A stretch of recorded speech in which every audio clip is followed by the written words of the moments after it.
Hello everyone, I am the storyteller and I am here to help you today. I know you use this video to fall asleep, so before that, like the video and subscribe to the channel. Also, where are you from and what time are you watching? Now get comfortable and relax. I should have known something was wrong when Sarah never went into that room.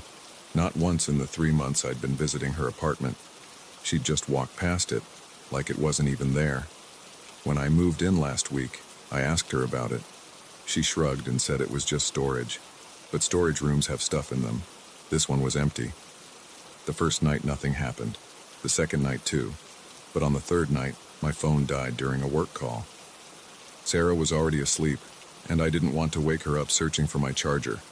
I remembered seeing an outlet in that empty room earlier that day when I'd glanced in while moving boxes. The door didn't squeak when I opened it.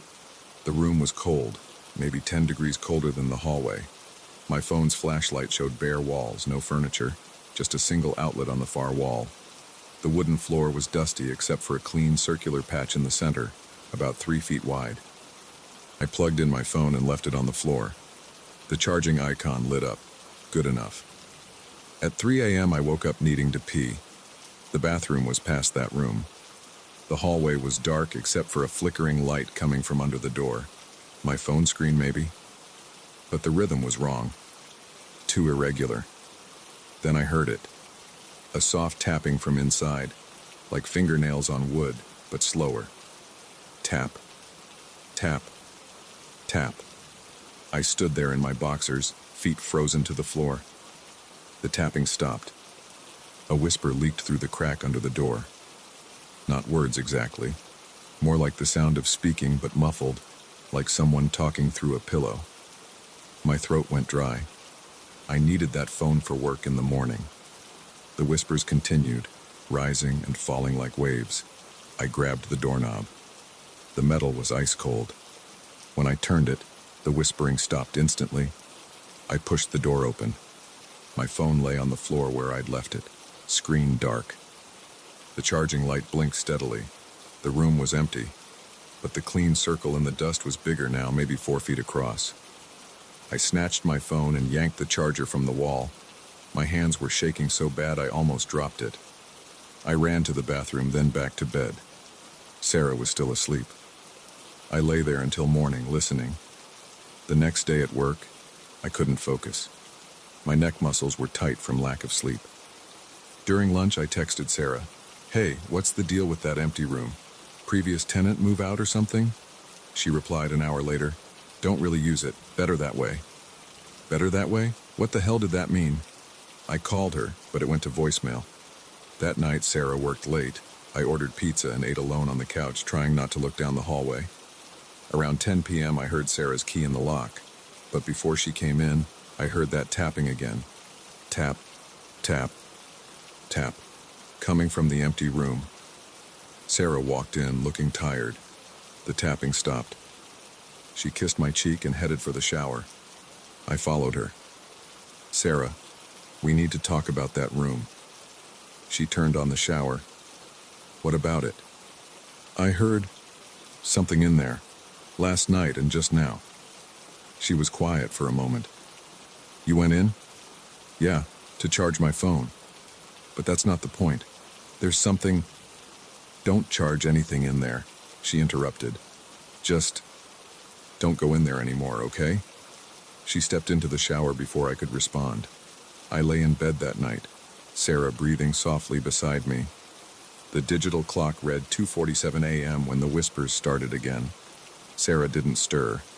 How could she sleep through this? The whispers grew louder.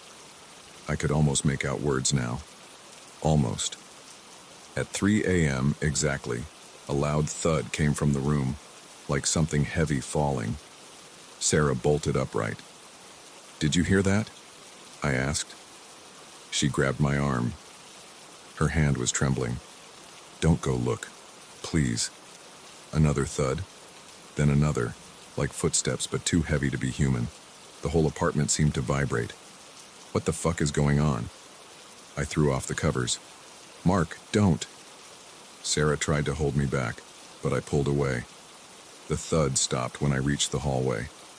The door was closed, but blue light pulsed around its edges like a TV with bad reception. The whispers had become a low moan. I reached for the doorknob. Sarah screamed behind me, "No!" Too late. The door swung open. The room wasn't empty anymore. The clean circle in the dust had grown to fill the entire floor. In the center stood a figure, tall and thin, its proportions all wrong. Its head nearly touched the ceiling. It had no face, just smooth, pale skin stretched tight over a skull-like shape. Its arms hung down past its knees, fingers dragging on the floor. Blue light rippled across its surface like water. As I watched, frozen, it slowly turned its head toward me. Where eyes should have been, there were only deep black hollows. I slammed the door and ran. Sarah was already grabbing her keys and phone. We spent the night in her car, parked outside a 24-hour diner. "How long?" I asked finally as the sun came up. "How long has it been there?" Sarah stared straight ahead. "Since I moved in, 2 years ago. The landlord said the room came with the apartment. Said I couldn't change anything about it, couldn't even paint the walls." She laughed, a harsh sound. "The rent was so cheap. Now I know why. Why didn't you tell me? Would you have believed me? Would you have moved in if I had?" I didn't answer. We both knew I wouldn't have. "It never came out before," she continued. "It stayed in there until you brought electronics in. The charging phone. It must have given it power or something. I don't know." We drove to her parents' house that morning. Called a moving company to pack up our stuff. Everything except what was in that room. Sarah broke the lease, lost her security deposit. We didn't care. The new apartment costs more, but every room is usable, normal, yet sometimes at night I still hear it. Not real sounds, just memories. Tap, tap, tap. And I wonder about that empty room, and who lives there now, and whether they've tried charging their phone in there yet. Sarah doesn't talk about it. She threw away the old lease with the old address. But last week I caught her deleting a text from her old landlord. Just 4 words. "The room misses you."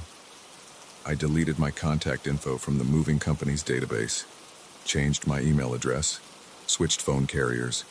I'm not taking any chances. Because sometimes, late at night, my phone screen flickers with a blue light I've seen before. And in those moments I swear I can hear whispers growing louder, almost clear enough to understand. But I don't want to understand.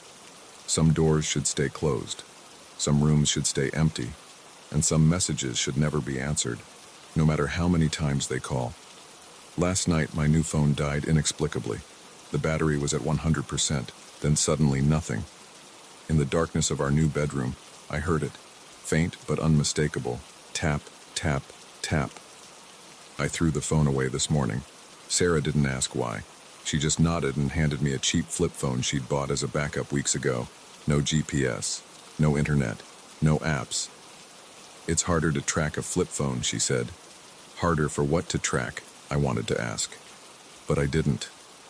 Because deep down I already knew the answer. That room wasn't just a room. It was a door. And whatever came through it is still looking for us. I check the closets every night now. Look behind the shower curtain, under the bed. The rational part of my brain says I'm being paranoid. But then I remember those hollow eyes, that stretched skin, those 2 long fingers dragging on the floor. Sarah sleeps with the lights on. I don't blame her. Neither of us talks about the fact that we can't remember exactly what our old apartment number was or even the street name. It's like those details have been erased, leaving only the memory of that room, that figure, that blue light. Sometimes I wake up at 3 a.m., my body rigid with fear, convinced I can hear whispers coming from our new closet. But it's never real, just echoes of that night playing tricks on my mind. We're safe now.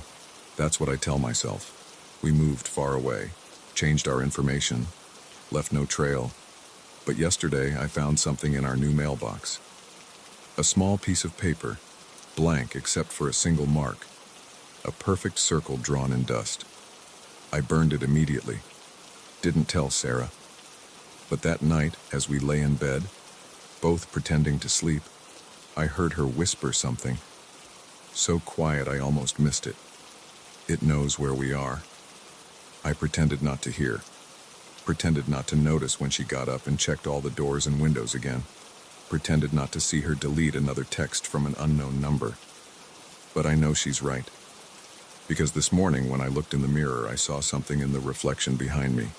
Just for a second. A tall, thin shape. Faceless. Waiting. I didn't turn around. Sometimes not looking is the only way to stay sane. We're moving again next week. No forwarding address this time, no smartphones, no social media, no electronic trails. Because now we know the truth. In a world of endless connections, some things are better left disconnected. Some doors are better left closed. And some rooms should stay empty. But late at night, when the power flickers and the shadows grow long, I wonder if it matters. If anywhere is really far enough away. Because in those moments between sleeping and waking, I can still hear it. Tap, tap, tap, and it's getting closer.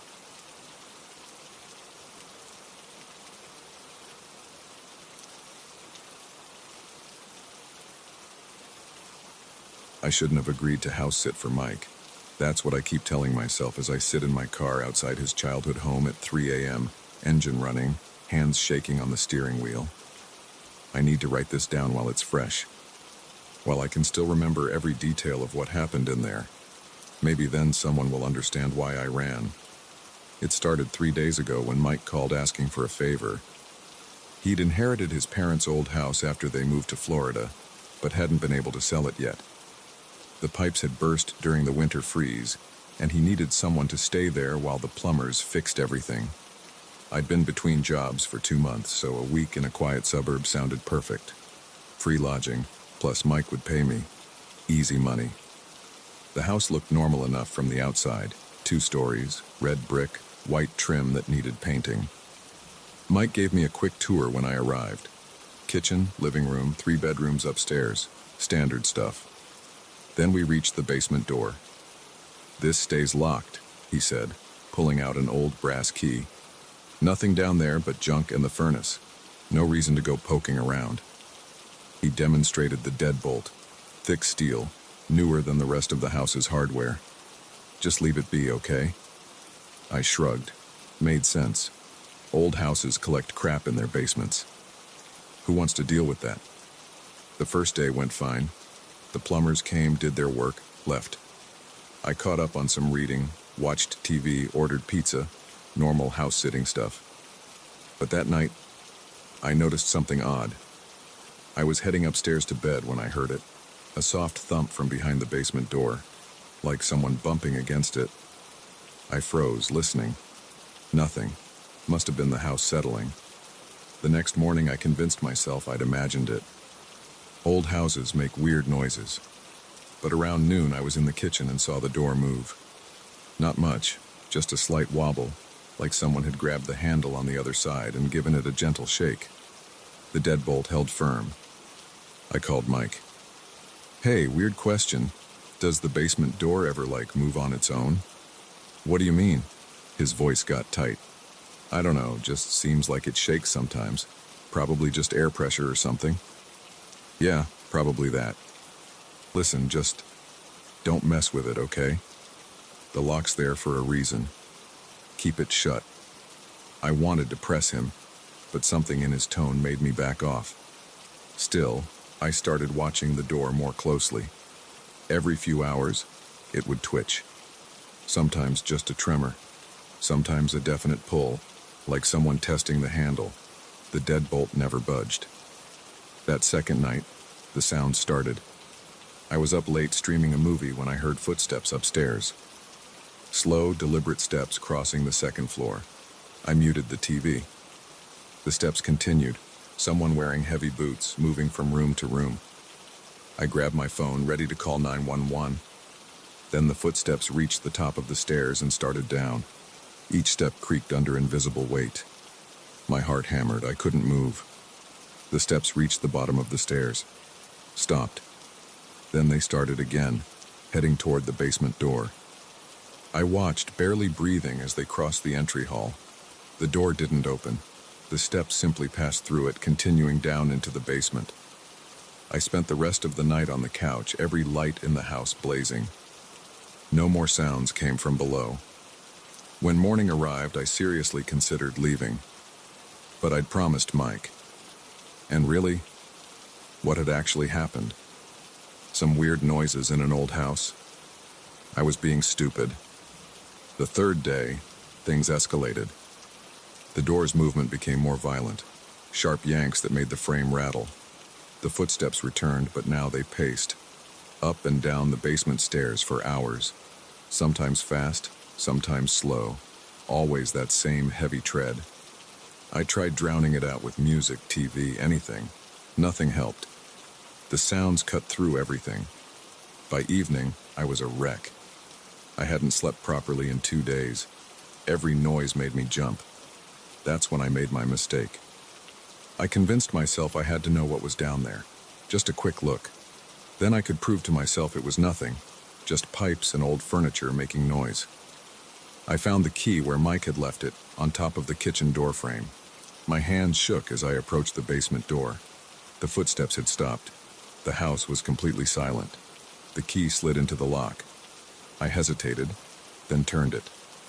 The deadbolt clicked back. I reached for the handle. Before I could touch it, something slammed into the other side of the door. Hard. The impact knocked me backward. The door shuddered in its frame as something struck it again and again. Through the wood came a sound. Not quite a voice, not quite a growl, but it was trying to form words. I scrambled away, fumbling for the key. The pounding continued as I fought to get the key into the lock. Just as I turned it, the handle started to turn from the other side. I heard the mechanism grinding as whatever was down there fought against the deadbolt. The key nearly snapped in my hand, but the lock held. The assault on the door continued for another minute, then stopped abruptly. In the silence that followed, I heard something new.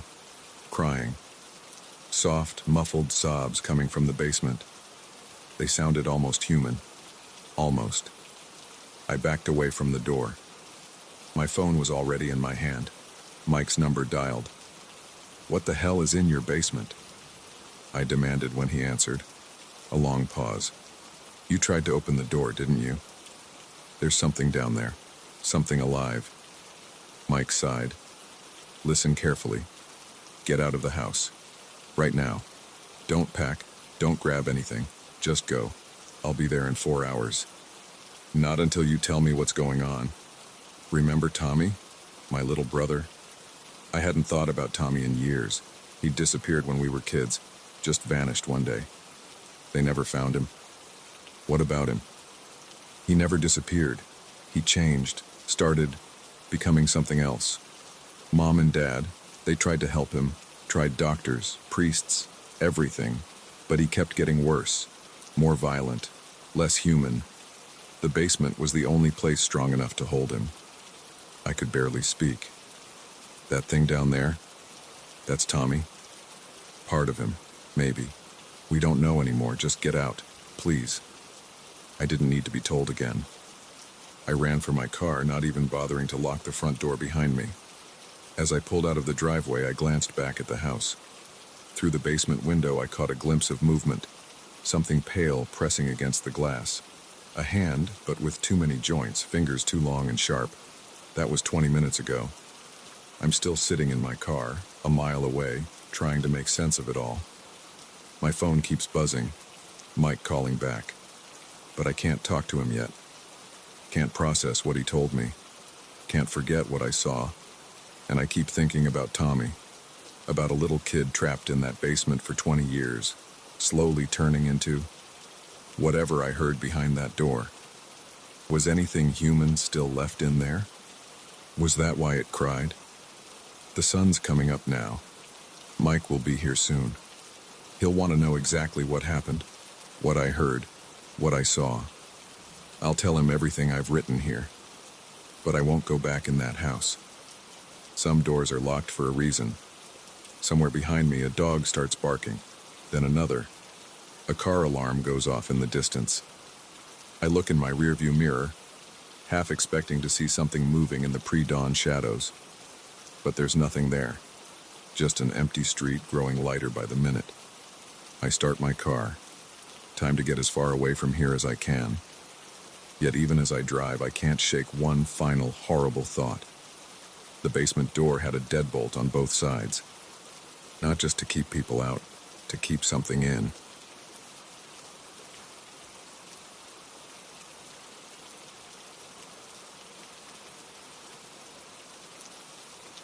I still struggle to sleep at night. The doctors say it's PTSD. Maybe they're right. What happened that night in Thompson Woods changed everything I thought I knew about reality. I need to write it down, to get it out of my head. Maybe then I can finally rest. It started as a stupid dare. 5 of us, me, Mike, Sarah, Tom, and Jenny, decided to do a night hike through Thompson Woods. We were celebrating Mike's promotion at work, and after too many beers at O'Malley's bar, someone suggested we should do something crazy. The woods were only a mile from the bar, and we were just drunk enough to think it was a good idea.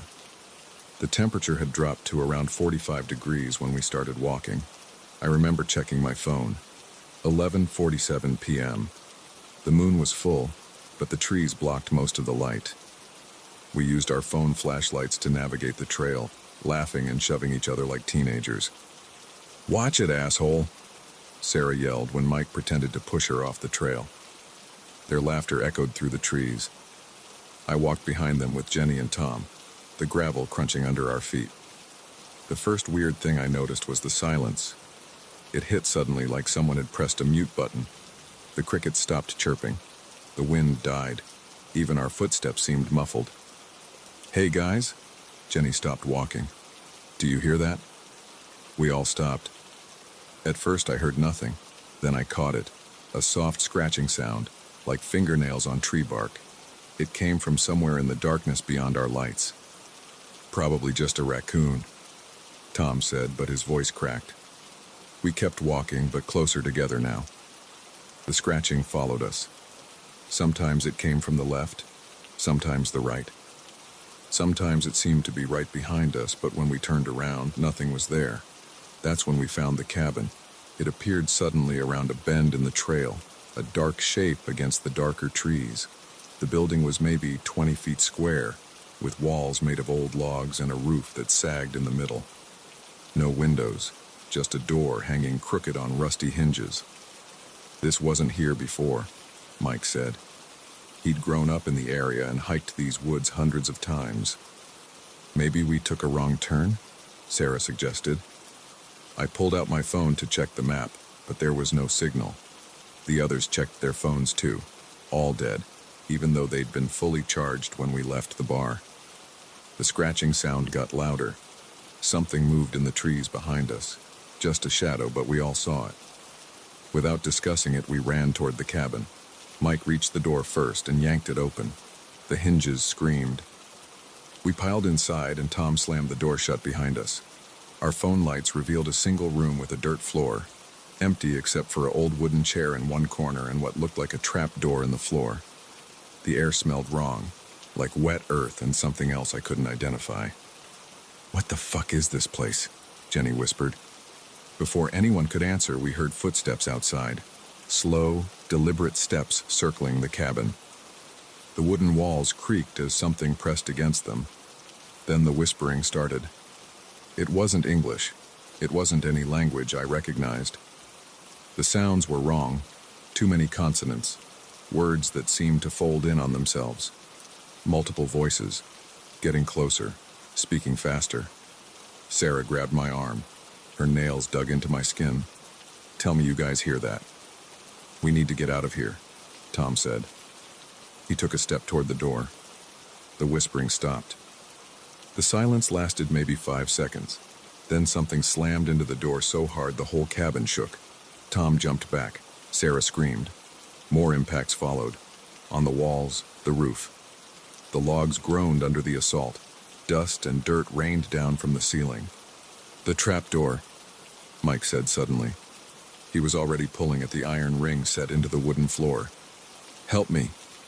Tom and I grabbed the ring. The door was heavy, but it lifted with a grinding sound. Our lights revealed a hole about 3 feet square with old wooden steps leading down. The attacks on the cabin intensified. Something was tearing at the roof. We could hear wood splintering. "Go!" I shouted. "Now!" Sarah went first, then Jenny. Tom followed. Mike hesitated. "What about you?" "I'll be right behind you. Go." He disappeared down the steps. I moved to follow, but stopped when I heard the door start to splinter. I turned and shined my light toward the noise.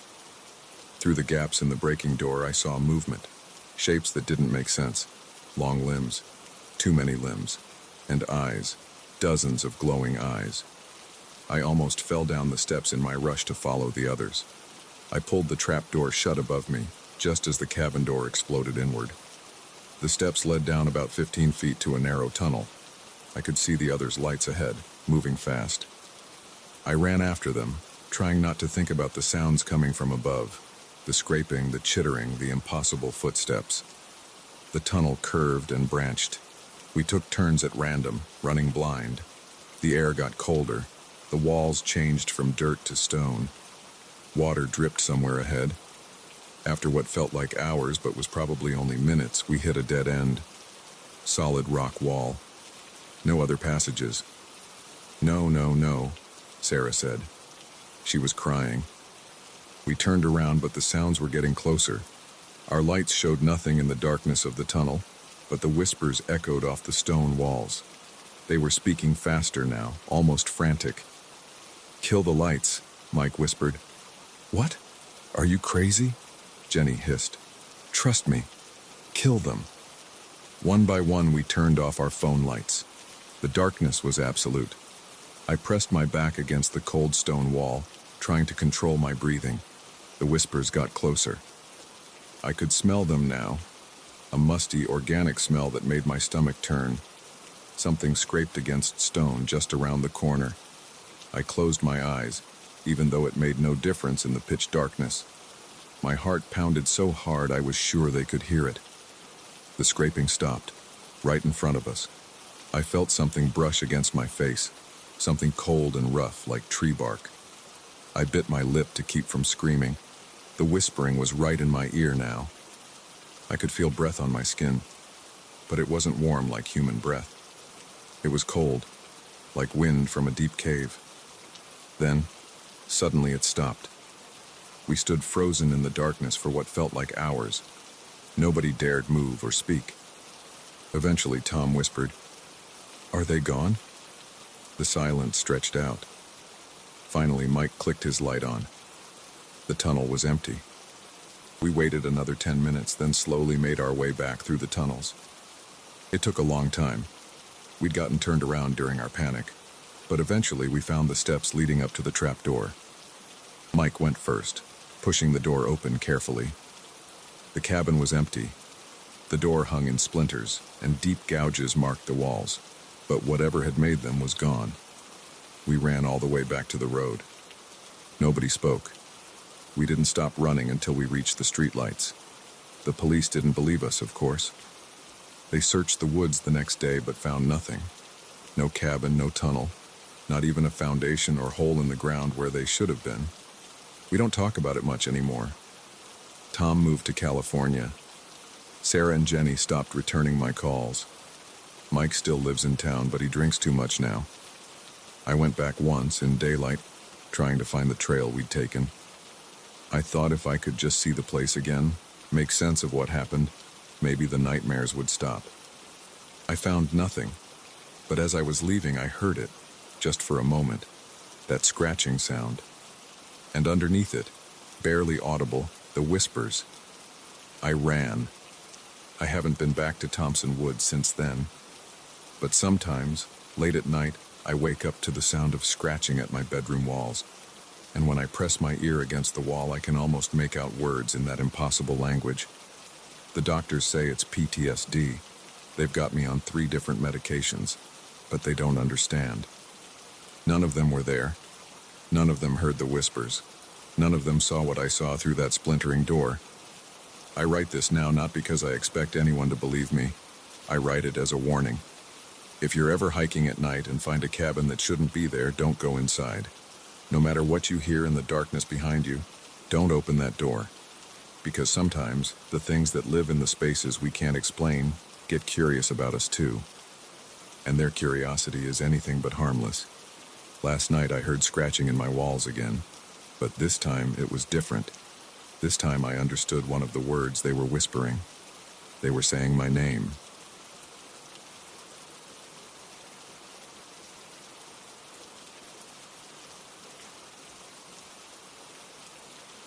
I need to tell you what happened to me last month at the Sunrise Inn. I've been driving trucks for 20 years, stayed in hundreds of motels, but nothing like this has ever happened before.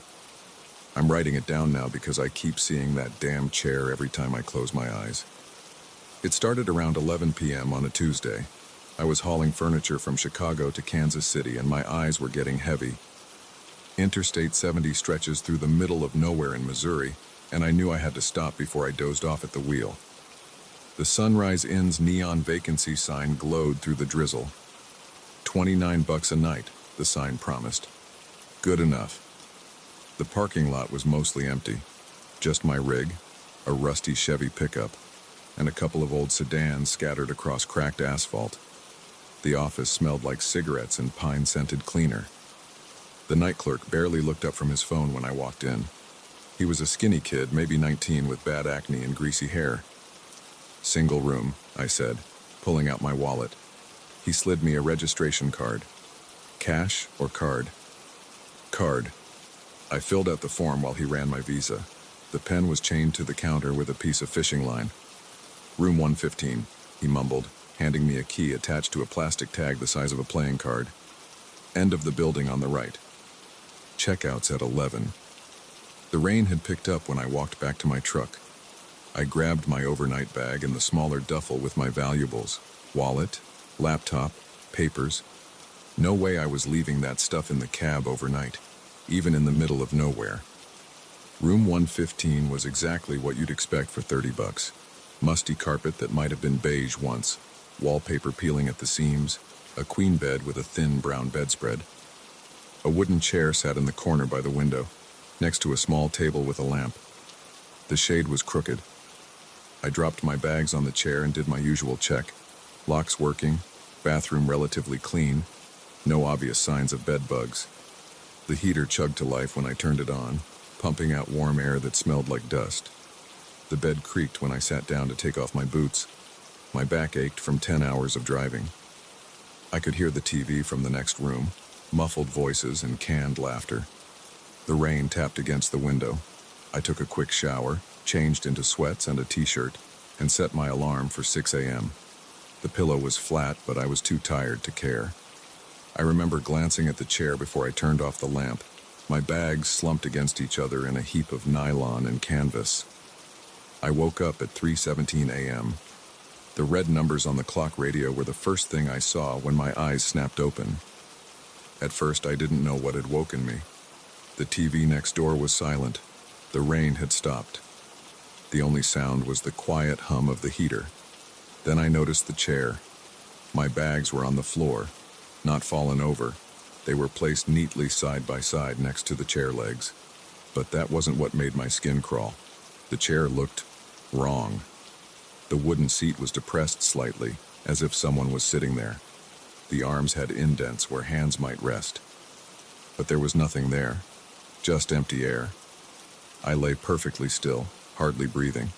The indents in the chair were deep enough that whoever, whatever, was sitting there had to be heavy, adult-sized. The temperature in the room felt about 10 degrees colder than when I'd fallen asleep. My first instinct was to close my eyes and tell myself I was dreaming. But I knew I wasn't. The digital clock numbers were too sharp, the hum of the heater too real. And I could feel the weight of someone else's presence in the room. I tried to think rationally. Maybe the chair cushion was just worn out in that pattern. Maybe I'd moved the bags in my sleep. But I knew that wasn't true. The chair had been solid wood, no cushion, and I hadn't sleepwalked since I was a kid. A car passed on the highway outside, headlights sweeping across the wall.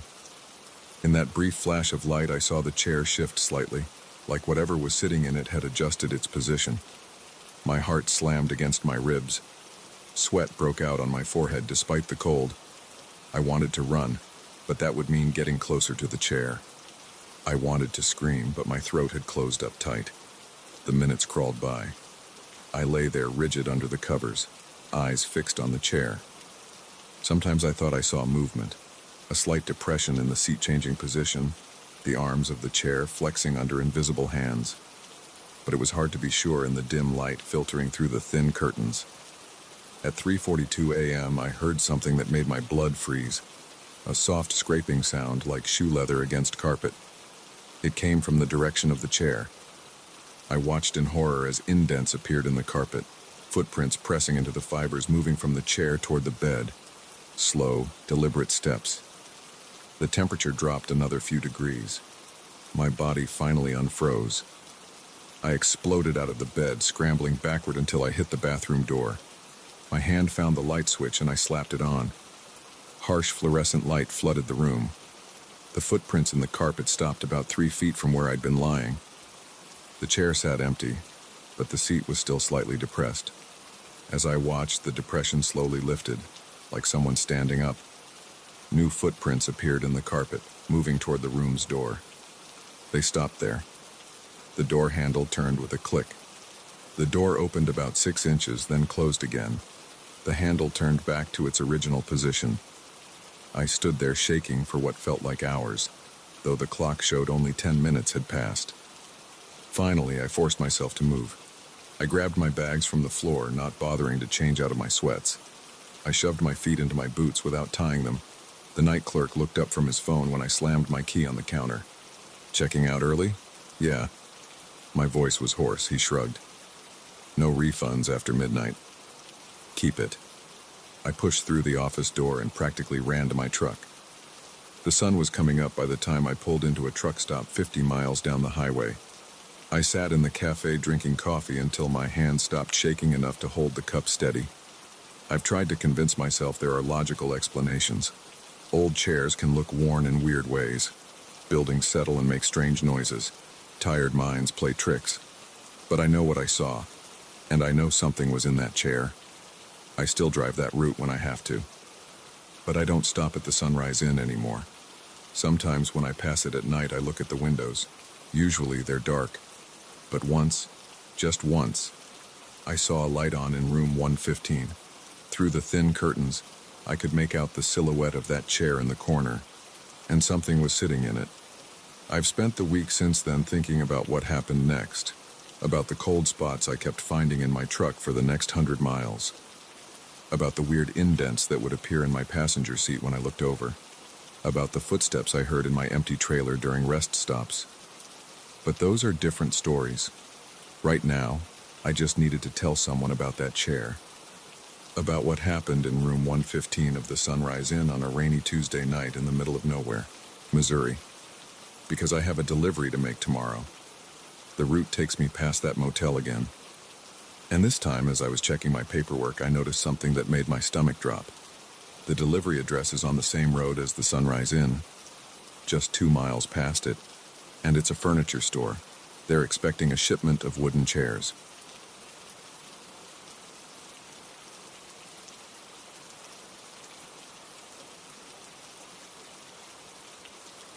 The scratching sound started at 2:17 a.m.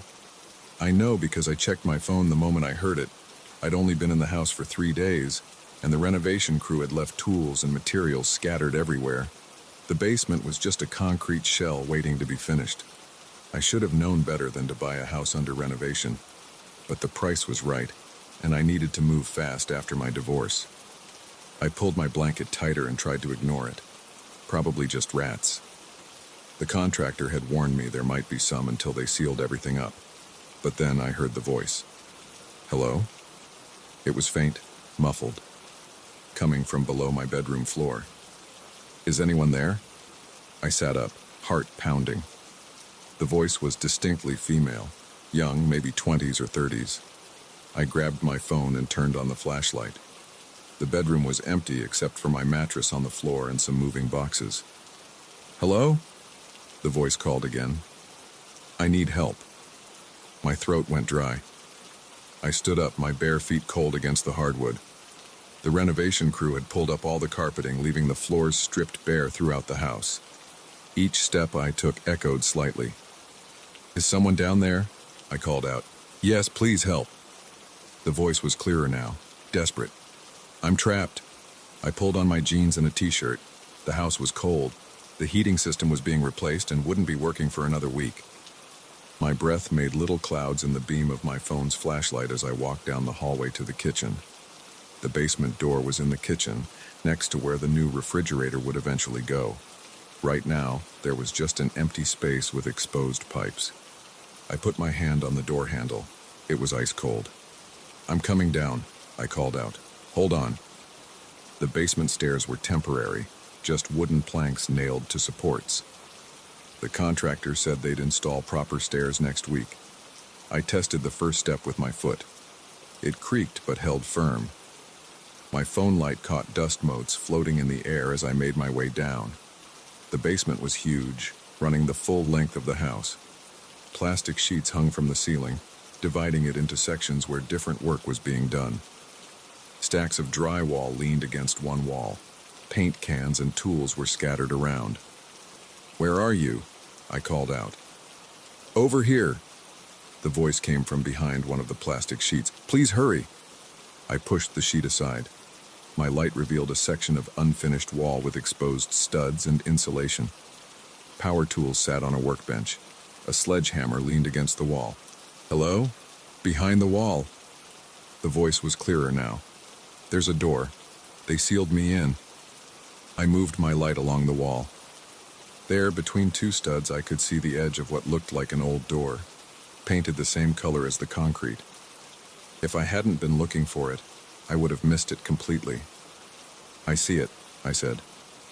"Hold on, I'll try to open it." I grabbed the edge of the door and pulled. It didn't budge. I could see old hinges painted over multiple times. The door seemed to be sealed shut with paint and age. "Please." The voice was right on the other side now. "I've been here so long." I grabbed the sledgehammer. "Stand back from the door." I swung it at the hinges. The impact sent vibrations up my arms. Again and again, paint chips and rust flew with each hit. Finally, the top hinge broke free. The bottom hinge was tougher. Sweat ran down my back despite the cold. My arms ached. But after several more swings, it gave way too. The door fell inward with a crash. My light revealed a small room, maybe 6 feet square. The walls were bare concrete. Empty except for... The door slammed behind me. I spun around. Complete darkness. "No!" I ran to the door and pushed. It didn't move. "Hey, let me out!" Laughter echoed in the tiny space. Not the young female voice from before. This was different, deeper, wrong somehow. "Thank you," the new voice said.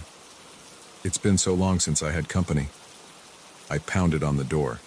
"This isn't funny. Open it." "But you just got here," the voice said. "And I've been so lonely." My phone light flickered. The battery was at 12%. "Who are you?" I demanded. "What do you want?" "Want?" The voice seemed to come from all around me now. "I want what anyone wants after being trapped alone for decades. I want to talk, to share stories, to pass the time until sunrise." "What happens at sunrise?" "The workers come. They'll let you out. Probably." The voice chuckled. "If you survive that long. If you don't go mad first, like the others." I slid down to sit with my back against the door, knees pulled to my chest. The concrete floor was ice cold through my jeans. My phone showed 2:43 a.m., over 4 hours until sunrise. "There weren't any others," I said. "You're lying." "Am I?" "How do you think I learned to imitate voices so well? All those people coming to investigate strange sounds, breaking down the door to help someone in distress. Such good Samaritans. I tried to control my breathing, stay calm, think. The contractors have been working down here for weeks. They would have found this room, found you. They don't hear me. I only speak to those who live here, those who sleep above me night after night. Their dreams seep down through the floorboards, make me stronger." My phone light dimmed further. 8% battery. You're not real, I said. This is some kind of trick, or I'm having a mental breakdown from the stress of the divorce and the move. Oh, I'm very real. The voice was closer now, right next to my ear. Here, let me prove it. Something cold touched the back of my neck. I jerked away, scrambling to the center of the tiny room. My heart was pounding so hard I could barely breathe. Don't touch me. But I'm so curious about you, the voice said. About your fear, your pain, the loneliness that drove you to buy this house, to live here alone. Stop it. I can taste it on you, the betrayal, the anger, the emptiness inside that keeps you awake at night. I pressed my hands over my ears, but the voice continued, now seeming to come from inside my own head. She left you for someone else, didn't she? Someone younger, more successful. She took everything, the house, the friends, the life you built together. Left you with nothing but debt and broken dreams. Shut up, I screamed. Get out of my head. My phone died. Total darkness crashed down.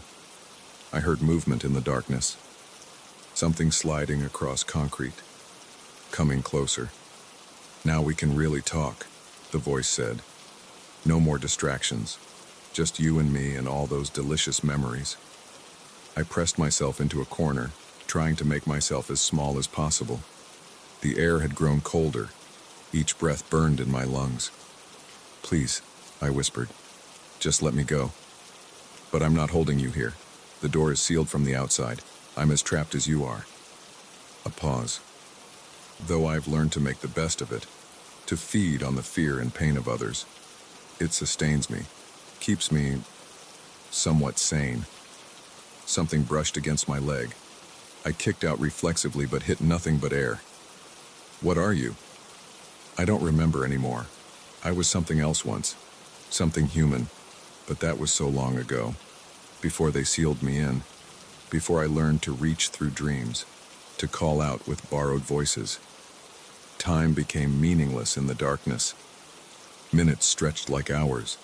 The voice kept talking, sometimes whispering, sometimes screaming. It pulled memories from my mind, things I'd tried to forget. My ex-wife's face when she told me she was leaving. The day I found her texts to the other man. The night I got drunk and crashed my car. I started talking back eventually, arguing, crying, raging, anything to keep my mind focused, to stay sane. Tell me about the crash, the voice urged. About the guilt you still carry. No. About how you almost died. How part of you wanted to die. Stop it. About how you bought this house because it was as broken as you are. How fitting that you found your way to me. I slammed my head back against the wall, using the pain to ground myself. You're not real. This isn't real. Then how do I know about the pills you keep in your nightstand? The ones you stare at late at night when the silence gets too loud? I lunged forward, swinging wildly in the darkness. Get out of my head! My fist hit concrete.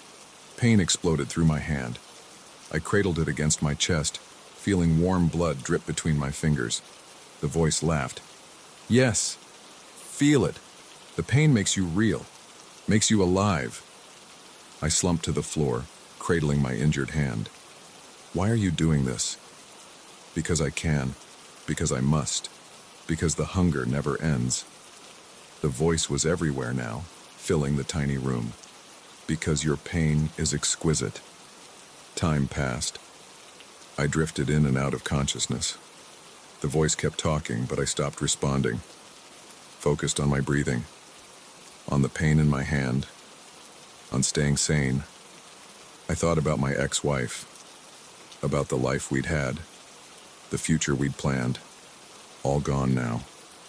But for the first time, I felt something besides pain when I thought of her, something like acceptance. You're getting boring, the voice complained.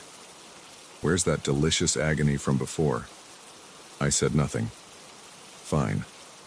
Let's try something else. The temperature dropped suddenly. Ice crystals formed on my skin. The air grew thick, hard to breathe. Are you afraid of dying? The voice whispered. Of freezing in the dark, alone, forgotten? I pulled my knees tighter to my chest, trying to conserve warmth. My teeth chattered. No one will miss you. No one will look for you. The workers will find your body and assume you had an accident. Just another renovation gone wrong. I focused on my breathing. In, out, stay calm. You're not even trying anymore, the voice shrieked. Fight back, scream, beg. No, I managed through chattering teeth. Then freeze, die, join me in this darkness forever. The cold intensified. My fingers and toes went numb, but somehow the fear was gone, replaced by a strange calm.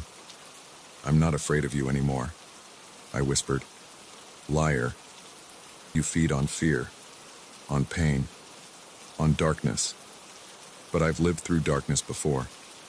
After she left, after the crash, I survived. Shut up. You can't hurt me more than I've already been hurt. Can't make me more alone than I've already been. The voice screamed, an inhuman sound of rage and frustration. The cold vanished suddenly. Warmth flooded back into my limbs.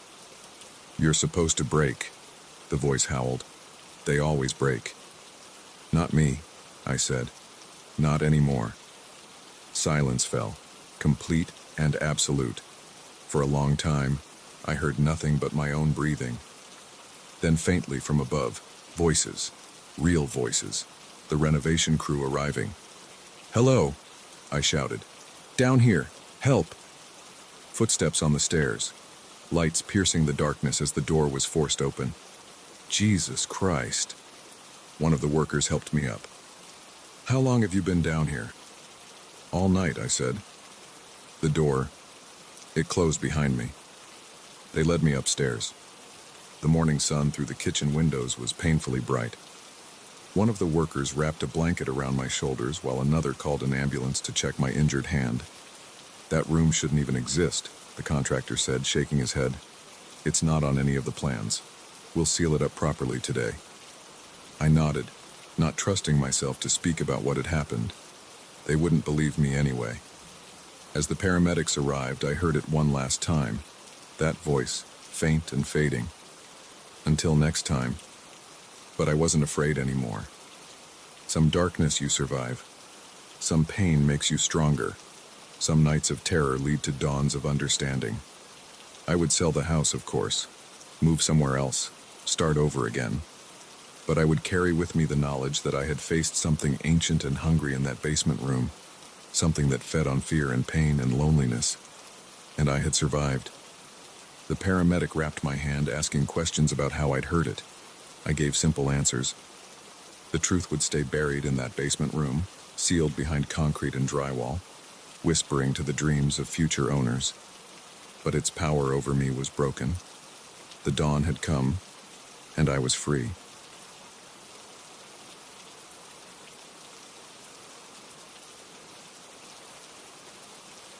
My hands won't stop shaking as I review these photos on my camera's LCD screen.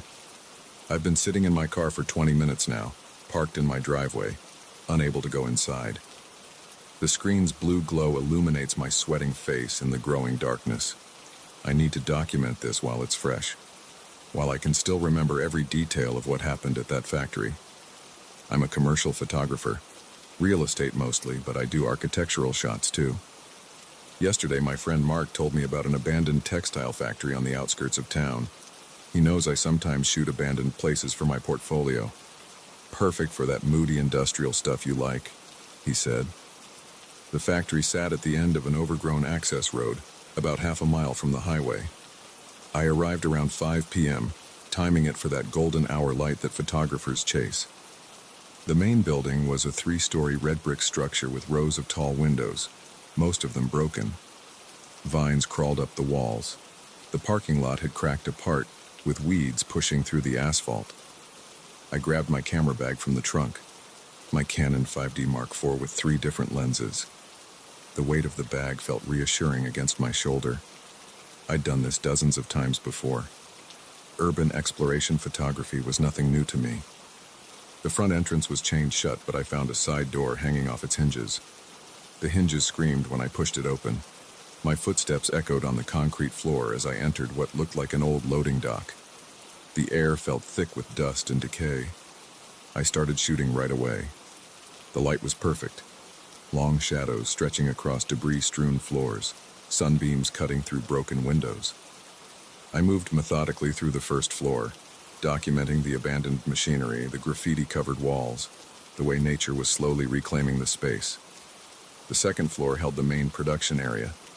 Rows of rusted sewing machines still bolted to long tables, spools of rotting thread, a calendar from 1989 still hanging on one wall. I took dozens of shots, playing with different angles and compositions. That's when I heard the first noise, a metallic clang from somewhere above me. In abandoned buildings, you get used to random sounds, settling foundations, birds in the rafters, wind rattling loose metal. But this sounded deliberate, like someone dropping something heavy. I froze, listening. Nothing but silence followed. After a few minutes, I convinced myself it was just the usual abandoned building noises and kept shooting. The third floor was where things started getting strange. The space was mostly empty except for some old office furniture and filing cabinets. The sunset light streamed in through the western windows, casting long orange rays across the dusty floor. I was getting some great shots. I noticed my breathing had gotten faster. The air felt different up here, heavier somehow. The hair on my arms stood up despite the warm evening air. Again, I told myself this was normal. Empty buildings play tricks on your mind. I moved to the windows to shoot the sunset through the broken glass. That's when my camera's battery died. No warning, just suddenly went black. Annoying, but not unusual when shooting in RAW format. I reached into my bag for my spare battery. My hands fumbled with the battery compartment. Why were my fingers trembling? I got the new battery in and powered up the camera. Started reviewing the shots I'd taken so far. That's when I saw it. In a photo of one of the second floor windows, there was a face. Not a clear face, more like a reflection, distorted by the broken glass, but unmistakably human features. Dark eyes, the suggestion of a mouth. I zoomed in on the LCD screen. The face was partially hidden by glare on the glass, but it was there. I hadn't seen anyone when I took that shot. The building had been completely empty. My heart rate picked up. I started flipping through more photos. There it was again. Different window, same face. And again. And again. The same ghostly reflection appeared in nearly every shot I'd taken that had a window in frame. The face wasn't always in the same position. Sometimes it seemed to be looking directly at the camera. Other times it appeared to be gazing off to the side, but it was the same face. I was sure of it. A loud crash from directly above made me jump. My camera clattered to the floor. This wasn't foundation settling or birds. It sounded like someone had thrown something heavy. I snatched up my camera and ran to the stairwell. My footsteps thundered on the metal stairs as I descended. Another crash, closer this time.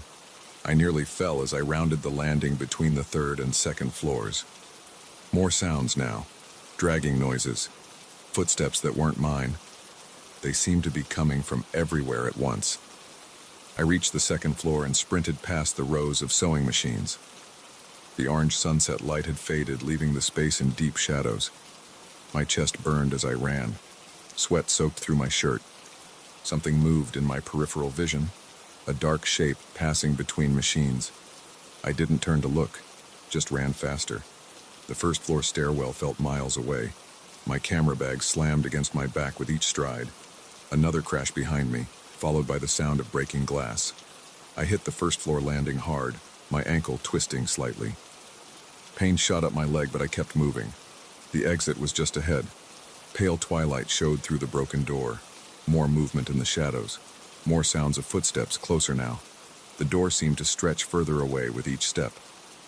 I burst through the doorway into the dying daylight, ran full speed across the cracked parking lot toward my car. Only when I reached it did I dare to look back. The factory stood silent.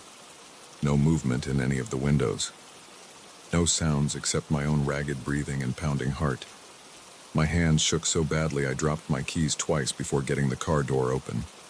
I threw my camera bag in the passenger seat and started the engine. The tires spun on loose gravel as I accelerated down the access road. Now I sit in my driveway, unable to go inside my house, unable to stop staring at these photos. The face is still there in every shot. I've zoomed in, adjusted the exposure, tried to convince myself it's just a trick of light and shadow. But I know what I saw. And the face seems clearer now than it did before. More detailed. In some shots, I swear I can see it smiling. My phone buzzes. A text from Mark. "Hey, how'd the factory shots turn out?" I don't respond. Instead, I open my email and start attaching photos. I need to document this. Need someone else to see what I'm seeing. My fingers shake as I type. "Mark, look at the windows in these photos. Tell me I'm not crazy. Tell me you see it too." I hit send and wait. 5 minutes pass. 10. My phone buzzes again. Mark's response. "What photos?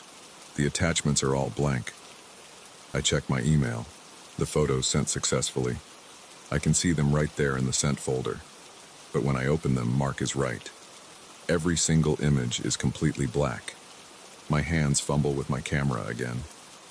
Heart pounding, I check the memory card. All the photos from today are gone. The card is empty. But I know what I saw. I remember every detail, every angle of that face in the broken windows. And now, as darkness falls completely, I can't shake the feeling that if I look up at my own windows, I might see that face looking back at me. I've been sitting in this car for almost an hour now. My house is dark. I always leave a light on, but not today. The windows are black rectangles against the pale siding. Something moves behind one of those windows. Just a shadow, there and gone. My chest tightens. Sweat rolls down my back despite the cool evening air. I start the car again. I can't stay here. Can't go inside. Not with those windows. Not with what might be watching from behind them. The engine roars as I back out of the driveway. I don't know where I'm going. A hotel, maybe. Somewhere with no windows. Somewhere I can think and try to make sense of what happened today. But even as I drive away, I keep checking my rearview mirror, because I know that face is out there somewhere, and I can't shake the feeling that it's not done with me yet. My phone buzzes again. Another text from Mark. "Just drove by that factory. Weird. Could have sworn it burned down years ago. Nothing there now but an empty lot." I almost run a red light as I read his words. My hands grip the steering wheel so tight my knuckles turn white, because I know what I saw today. I was there. I took those photos. Didn't I? The traffic light turns green. I accelerate through the intersection, heading for the highway. In my side mirror, a familiar shape catches my eye, just for a second in the reflection of my car window. A face. I keep driving. The night grows darker, and somewhere behind me, in every window and every reflection, that face watches, waiting. I don't think I'll be taking any more photos for a while, and I definitely won't be looking too closely at windows after dark. But sometimes, late at night when I can't sleep, I wonder about that face, about who or what it belonged to. And I wonder if anyone else has seen it, if anyone else has photos they can't explain, memories they can't trust, and a lingering fear of reflections in broken glass. I wonder if they're out there somewhere like me, avoiding windows and deleting photos without looking at them, running from something they can't explain and can't forget. And I wonder if that face is watching them too.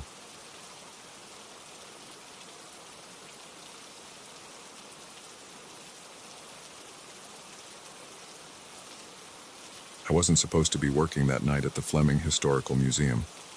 My coworker Mark had called in sick and I needed the extra hours. Money's been tight since Sarah left, taking half of everything with her. So there I was, doing the night shift alone in a building full of dead people's stuff. The pay was decent, and usually nothing happened except dust settling on glass cases filled with Civil War uniforms and Native American arrowheads. That changed 3 weeks ago. I remember the exact moment things got weird. I was doing my 11 p.m. walkthrough, checking the locks on the second floor when I heard it. The distinct click of a door unlocking somewhere down the hall.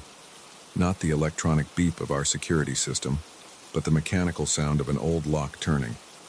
My flashlight beam cut through the darkness as I walked toward the sound. The Victorian exhibit wing was supposed to be locked up tight. I'd checked it myself an hour ago. But now the heavy wooden door stood open about 3 inches, letting out a draft of cold air that shouldn't have been there. The climate control keeps every room at exactly 70 degrees. I pushed the door open, my boots squeaking against the polished floor. "Hello?" "Security." My voice echoed off the glass cases displaying fancy dresses and jewelry from the 1800s. No answer. The motion sensors hadn't gone off, and the security cameras showed nothing on my last monitor check. Still, protocol said I had to investigate. I did a sweep of the room, checking behind every display case and in all the corners. Nothing out of place. No broken windows.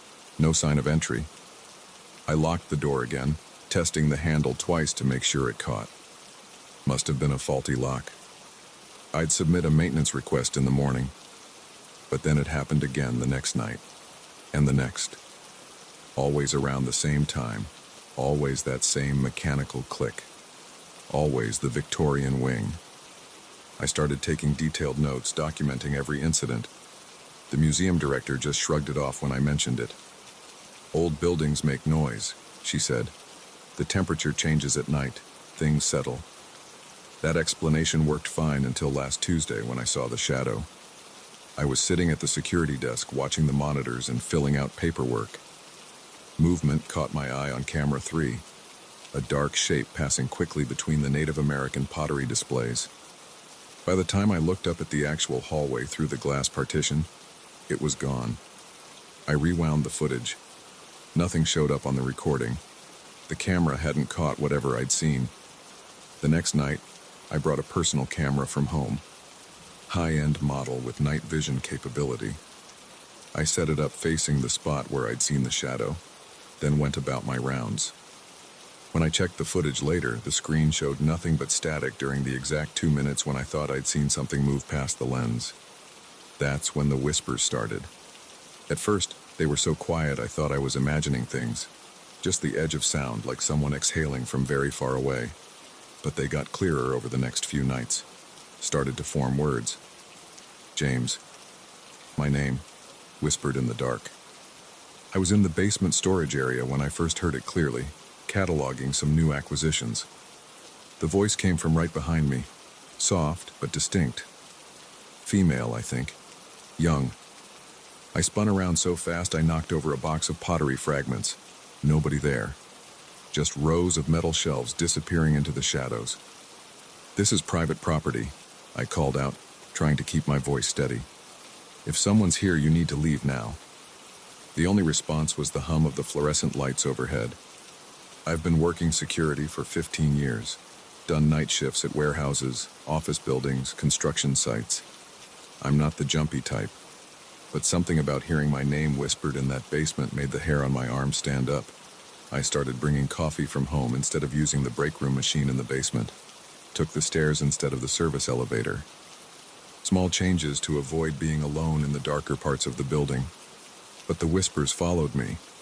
They got more frequent, more insistent, sometimes right next to my ear as I was locking up for the night, sometimes echoing down empty hallways ahead of me. Always my name, always in that same young female voice. I tried to rationalize it. Old ventilation system making weird noises. My mind playing tricks after too many long nights alone. But then the photos started appearing. The first one was face down on my desk when I came back from rounds last Friday. Black and white, yellowed with age. It showed a young woman in a Victorian dress standing in front of the museum. The building looked newer in the photo, but it was definitely the same place. She was smiling directly at the camera, one hand raised in a wave. I flipped it over. Written on the back in faded ink. Elizabeth Fleming, 1872. Fleming, the museum's namesake. I'd seen her portrait hanging in the main hall 100 times, but something about this casual photo felt more real, more immediate. I locked the photo in my desk drawer. Didn't mention it to anyone. What would I say? that a 150-year-old photograph materialized on my desk. The next night, another photo appeared, this time on top of the filing cabinet. Same woman, different pose. She was inside the museum now, standing next to a display case that's still there today.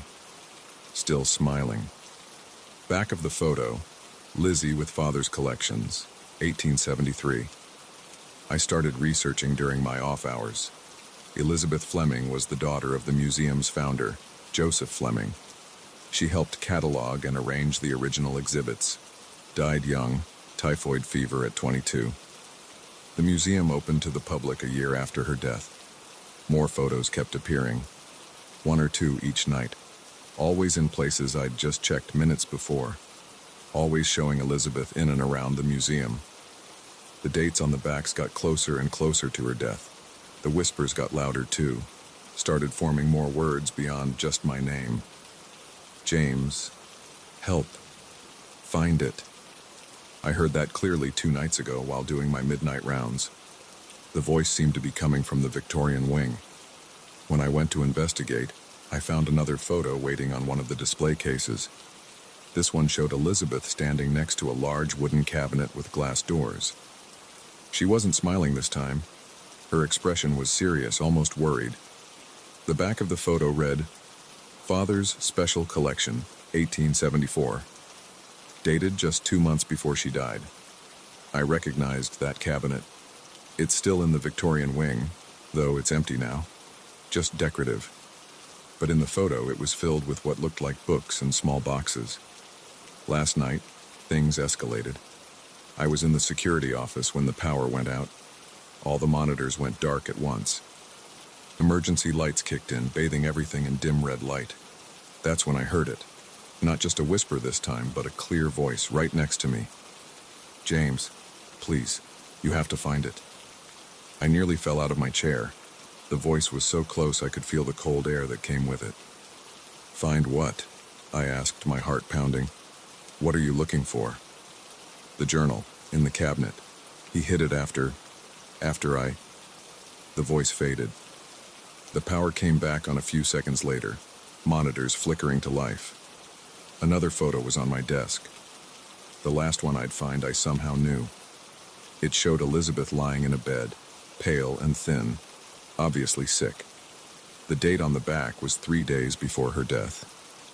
I'm sitting in the security office now, writing this all down while I wait for midnight.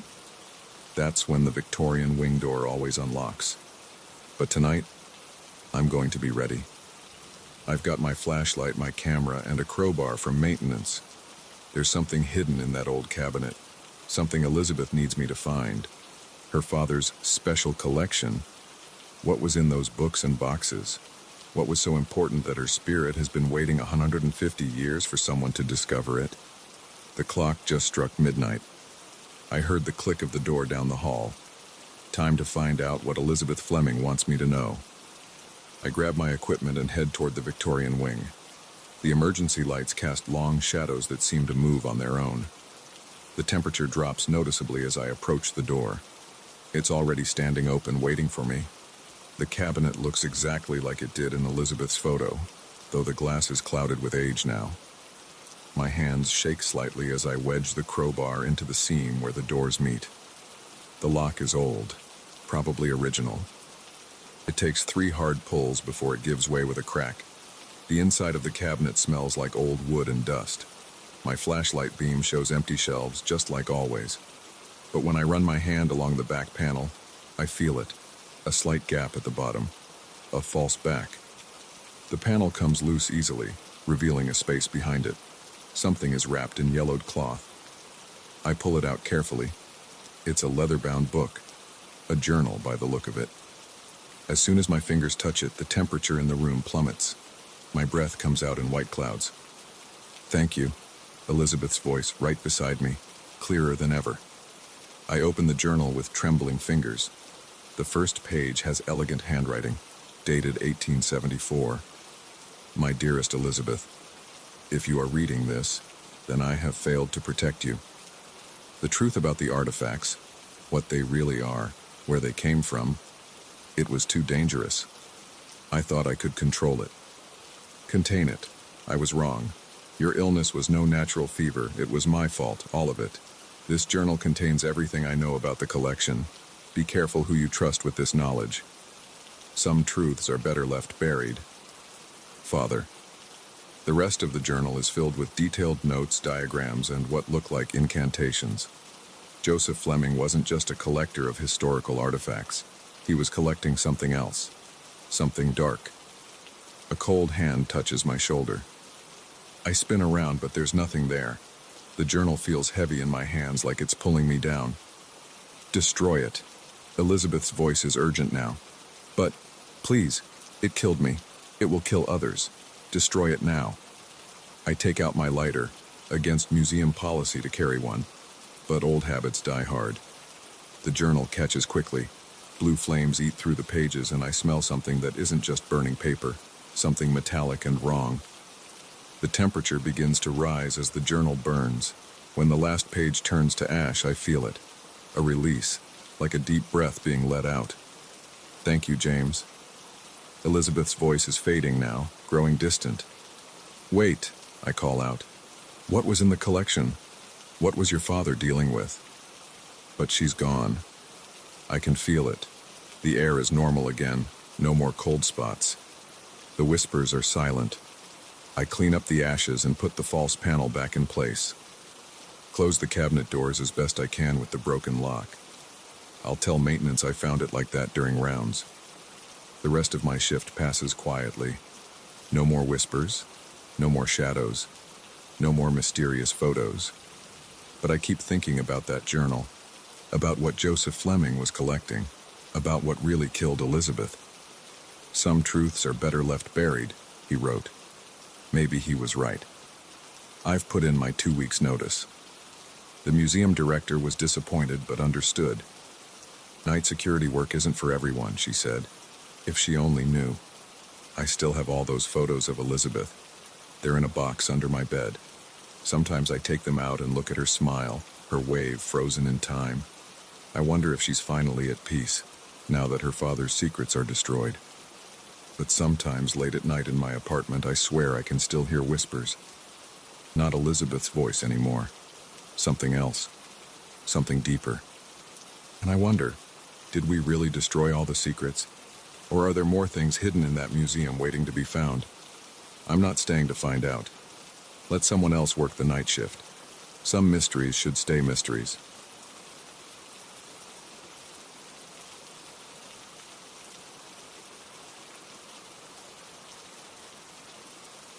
I wasn't supposed to be here. That's what I kept telling myself as I paced the hallway of my childhood home at 2 a.m., listening to the sound of my brother's breathing machine through his partially open bedroom door. But Mom needed a break, and I was the only one who could help. Mark's condition had gotten worse over the past year. The doctors called it rapid onset neurodegeneration, but that was just a fancy way of saying my 32-year-old brother was slowly losing control of his body, and no one knew why. I checked my phone. 2:07 a.m. The harsh blue light made me squint in the darkness. 5 more hours until the morning nurse arrived. My footsteps echoed on the hardwood floors as I walked to the kitchen. The house felt different at night. Bigger, emptier. The suburban silence pressed against the windows like a physical thing. The coffee maker gurgled as I started another pot. I needed to stay awake. Mark sometimes had episodes where his breathing would get irregular, and someone needed to be alert enough to adjust his BiPAP machine if necessary. I leaned against the counter, rubbing my eyes. That's when I heard it. Hey. Mark's voice, clear as day, coming from the backyard. I froze. My hand was still pressed against my face, and I could feel my pulse quicken under my fingers. That was impossible. Mark hadn't been able to speak above a whisper for months, and he definitely couldn't walk. Come here. I need help. The voice came again, stronger this time. My throat went dry. I walked to the kitchen window and looked out into the darkness. The motion sensor light hadn't triggered, which meant nothing was moving out there. The yard was empty, just Mom's garden and Dad's old tool shed, exactly as they'd always been. Mark? I called out, my voice barely above a whisper. No response. just crickets and the distant hum of the neighbor's air conditioning unit. I practically ran to Mark's room, my sock-covered feet sliding on the hardwood. The door creaked as I pushed it open wider. Mark was exactly where he should be, lying in his medical bed, the BiPAP mask secured over his face, his chest rising and falling in a steady rhythm. The machine's digital display showed normal readings. My hands were shaking as I pulled out my phone and turned on the flashlight. The beam cut through the darkness as I walked through the house, checking every room. Living room, empty. Dad's old office, nothing but dusty furniture. Guest bathroom, just the dripping faucet Mom kept meaning to fix. Back in the kitchen, I poured my coffee with unsteady hands, spilling some on the counter. I was tired. That was it. I'd been awake for nearly 20 hours, and my brain was playing tricks on me. I took a long sip of coffee, the bitter liquid burning my tongue. I'm in here now. Mark's voice again, this time from the hallway behind me. The coffee mug slipped from my fingers and shattered on the floor. Coffee splashed across my legs, but I barely felt it. Because that voice, it wasn't just similar to Mark's. It was exactly his voice, down to the slight Massachusetts accent he'd picked up during college, the way he used to sound before the disease. "This isn't funny," I said to the empty hallway, my voice cracking. "Who's there?" Silence. I grabbed a knife from the kitchen counter, the big one Mom used for chopping vegetables. My palms were sweating as I gripped the handle. The logical part of my brain knew this had to be some kind of prank, but logic wasn't exactly in control at the moment. The hallway stretched out before me, dark except for the pale blue nightlight plugged in near the bathroom. I took a step forward, and the floorboard creaked under my weight. The sound seemed to echo through the entire house. "Check the closet." The voice was closer now, just around the corner near the front door. My heart was pounding so hard I could feel it in my throat. I reached for the hall light switch with my free hand, but nothing happened when I flipped it. The bulb must have burned out.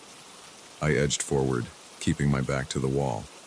The knife felt useless in my sweaty grip. I reached the corner and took a deep breath, then quickly looked around it. Empty. The front door was still locked, deadbolt engaged. No one could have gotten in that way. I checked the coat closet. Nothing but winter jackets and old shoes. A loud thump came from upstairs, directly above me. My whole body went rigid. There shouldn't be anyone up there. I hadn't been to the second floor all night. There was no reason to. Mark's room was on the first floor now, converted from Dad's old office after he got sick. Another thump, followed by the distinct sound of footsteps crossing the upstairs hallway. I retreated to Mark's room, my breathing rapid and shallow. He was still asleep, undisturbed by whatever was happening. I closed his door as quietly as possible and pulled out my phone with trembling fingers. Who could I call? The police? And tell them what? That I was hearing my disabled brother's voice coming from impossible places? That someone might be upstairs even though all the doors and windows were locked? More footsteps overhead, slow and deliberate. They stopped directly above Mark's room. I pressed myself against the wall next to the door, knife raised. Sweat ran down my back, soaking through my t-shirt. The house's central air kicked on, and I nearly jumped out of my skin. "Look at him," Mark's voice said, now right outside the bedroom door. "Look how peaceful he is." My breath caught in my throat. The door handle started to turn, slow and precise. I raised the knife higher, my muscles tensed to strike. The door swung open. Nothing was there. The hallway was empty. I stayed frozen in place, waiting. The only sounds were the whir of Mark's breathing machine and my own ragged breathing. Then I heard it. A wet, dragging sound coming from the hallway. Like something heavy being pulled across the floor. It was getting closer. I wanted to run, but I couldn't leave Mark. Whatever was out there, I had to protect him. The dragging sound stopped just outside the doorway. "Do you want to see what I really look like?" The voice was different now, still Mark's but distorted, like it was coming from underwater. I saw something move in the darkness of the hallway. A shape, darker than the surrounding shadows, began to rise up. It was tall, too tall, stretching up toward the ceiling. I caught a glimpse of something that might have been a face. But it was wrong. The proportions were all wrong. The scream that had been building in my throat finally broke free. I lunged forward with the knife, slashing at the shape. My blade met empty air, and I stumbled into the hallway. The shape was gone. The hallway was empty again. I slammed the bedroom door shut and locked it, then dragged Mark's heavy dresser in front of it. The wood scraped loudly against the floor, but I didn't care. I just needed to keep whatever that thing was away from us. My phone showed 2:43 a.m. 4 more hours until the nurse arrived. I sat on the floor next to Mark's bed, knife clutched to my chest, and waited. The voice called out several more times that night, from different parts of the house. Sometimes it sounded like Mark, sometimes like a twisted version of him. I heard more footsteps, more dragging sounds, but whatever it was, it couldn't get through the barricaded door. When the nurse arrived at 7 a.m., she found me still sitting there, the knife lying next to me on the floor. She asked why the dresser was moved, why there was broken glass and dried coffee in the kitchen. I told her I'd had a rough night. What else could I say? Mark slept through it all, peaceful and unaware. When he woke up, his condition was the same as always, barely able to move, barely able to speak. I called Mom later that morning and told her I couldn't watch Mark anymore. I made up an excuse about work getting too busy. She was disappointed but understood. I felt guilty, but I couldn't go back to that house. Because I know what I heard that night, what I saw. And I know that something is in there with Mark. Something that wears his voice like a mask, something that's just waiting for another chance to show itself. Sometimes late at night, when I'm alone in my apartment, my phone rings. The caller ID shows Mark's number. I never answer it. Because I know Mark can't dial a phone anymore, and I know it isn't really him calling.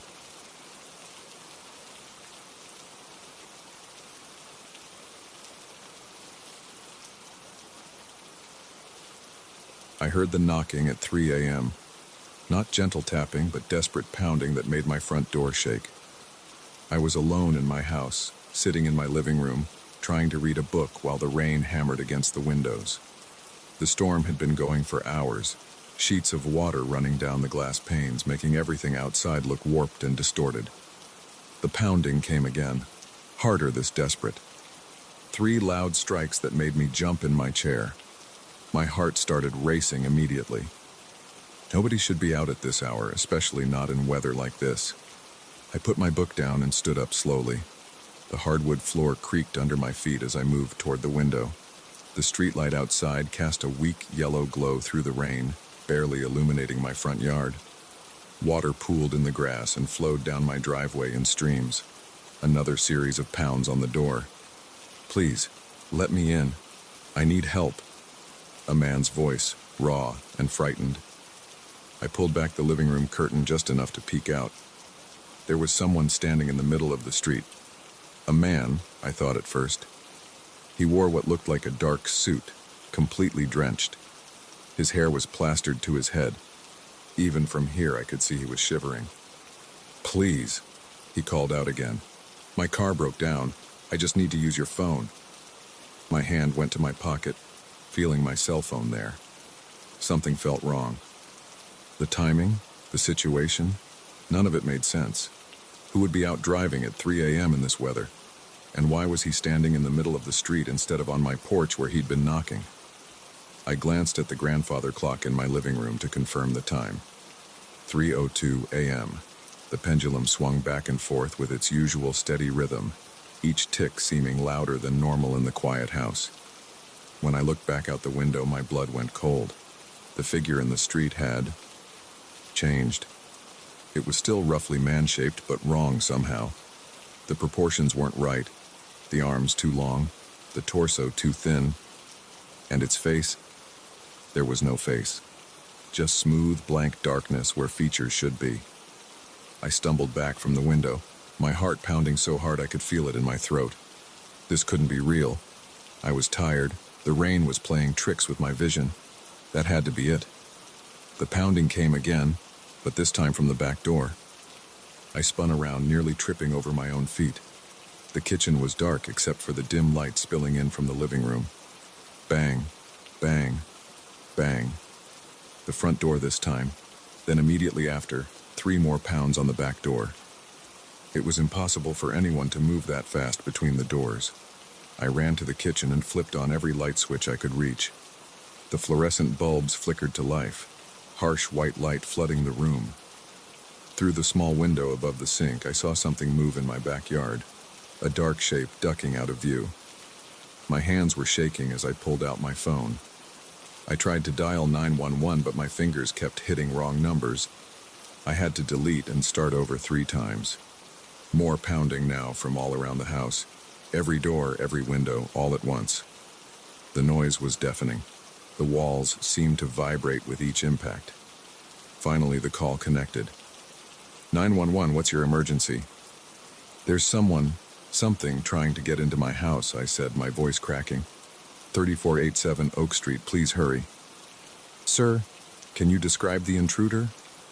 Another series of pounds made me jump. I don't know. It looked like a man at first, but now...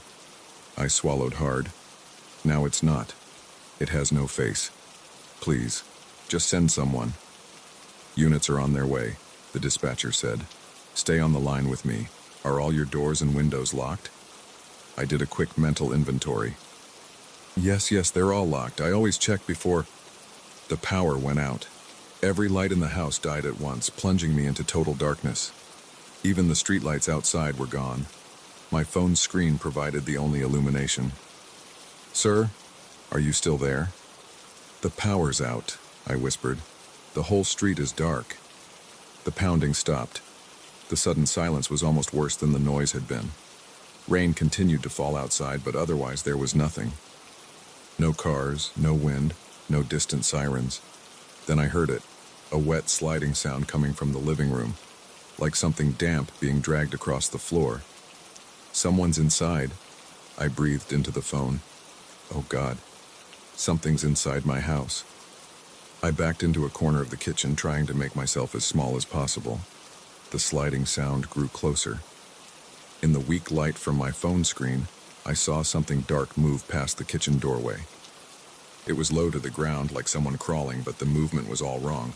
Too fluid, too smooth. Units are 4 minutes out, the dispatcher said. Her voice sounded very far away. Can you get to a room with a locked door? The basement, I whispered. I have to go. Please hurry.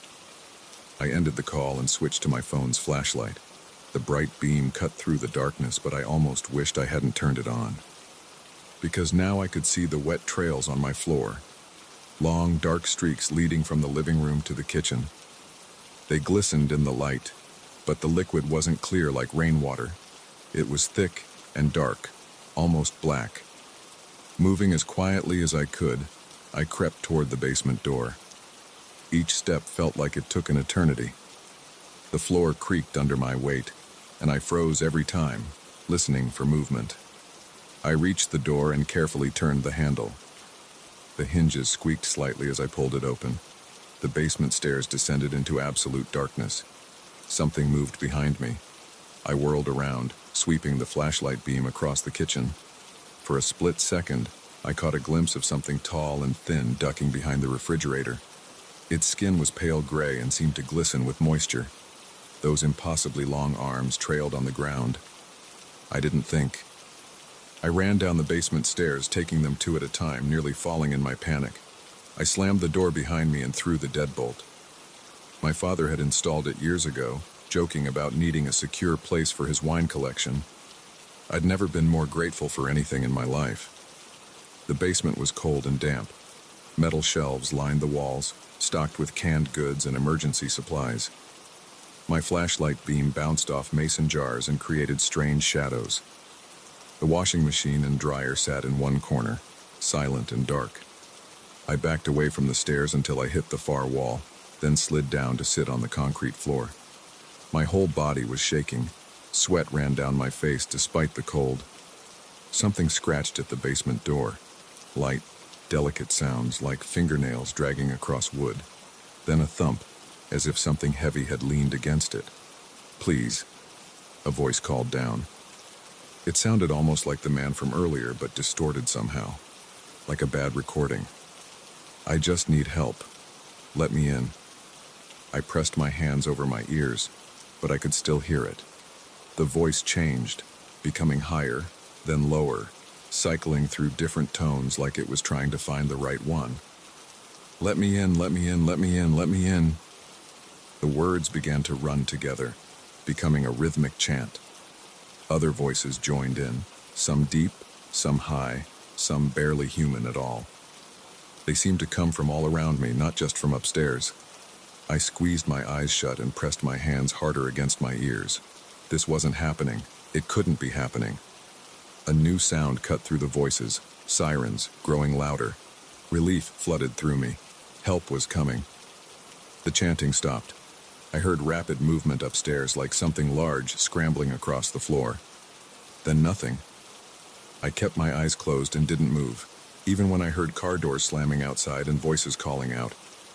Even when heavy footsteps moved through the house above me. Only when someone pounded on the basement door and shouted, "Police! Anyone down there?"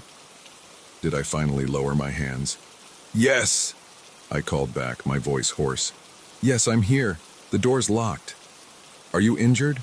"No, I'm okay. Just give me a minute to unlock it." My legs felt weak as I stood up. I had to brace myself against the wall to stay upright.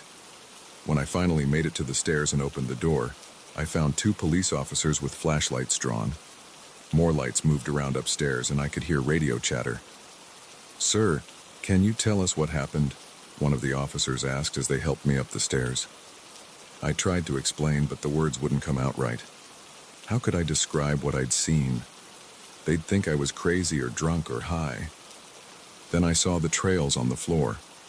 Dark streaks leading from the living room to the kitchen, exactly where I'd seen them before.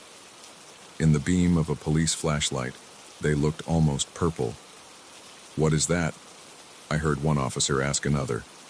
"No idea. Forensics is on the way." They led me outside. The rain had stopped, but water still dripped from the trees and gutters. More police cars had arrived, their lights painting the street in alternating red and blue. Neighbors had come out to see what was happening, standing in small groups on their porches and lawns. An officer wrapped a blanket around my shoulders and sat me down in the back of an ambulance. As a paramedic checked my vital signs, I looked up at my house. All the windows were dark except one, my bedroom window on the second floor. And for just a moment, I thought I saw something move behind the glass. Something tall and thin, with arms that reached almost to the floor. But when I blinked, it was gone. They never found any evidence of forced entry. All the doors and windows were locked from the inside. The strange trails on the floor turned out to be water mixed with some kind of oil, but they couldn't identify what kind. The power outage affected only my house. A blown fuse in the electrical panel, they said. I sold the house a month later. I couldn't stay there. Couldn't shake the feeling that something was watching me from the dark corners and empty rooms. The new owners gutted the place and renovated it completely. Sometimes I drive by, just to see it. It looks different now, brighter somehow. But I never drive by at night. And if I'm ever out late and it starts to rain, I go straight home and lock every door and window. Because I know what's out there in the darkness.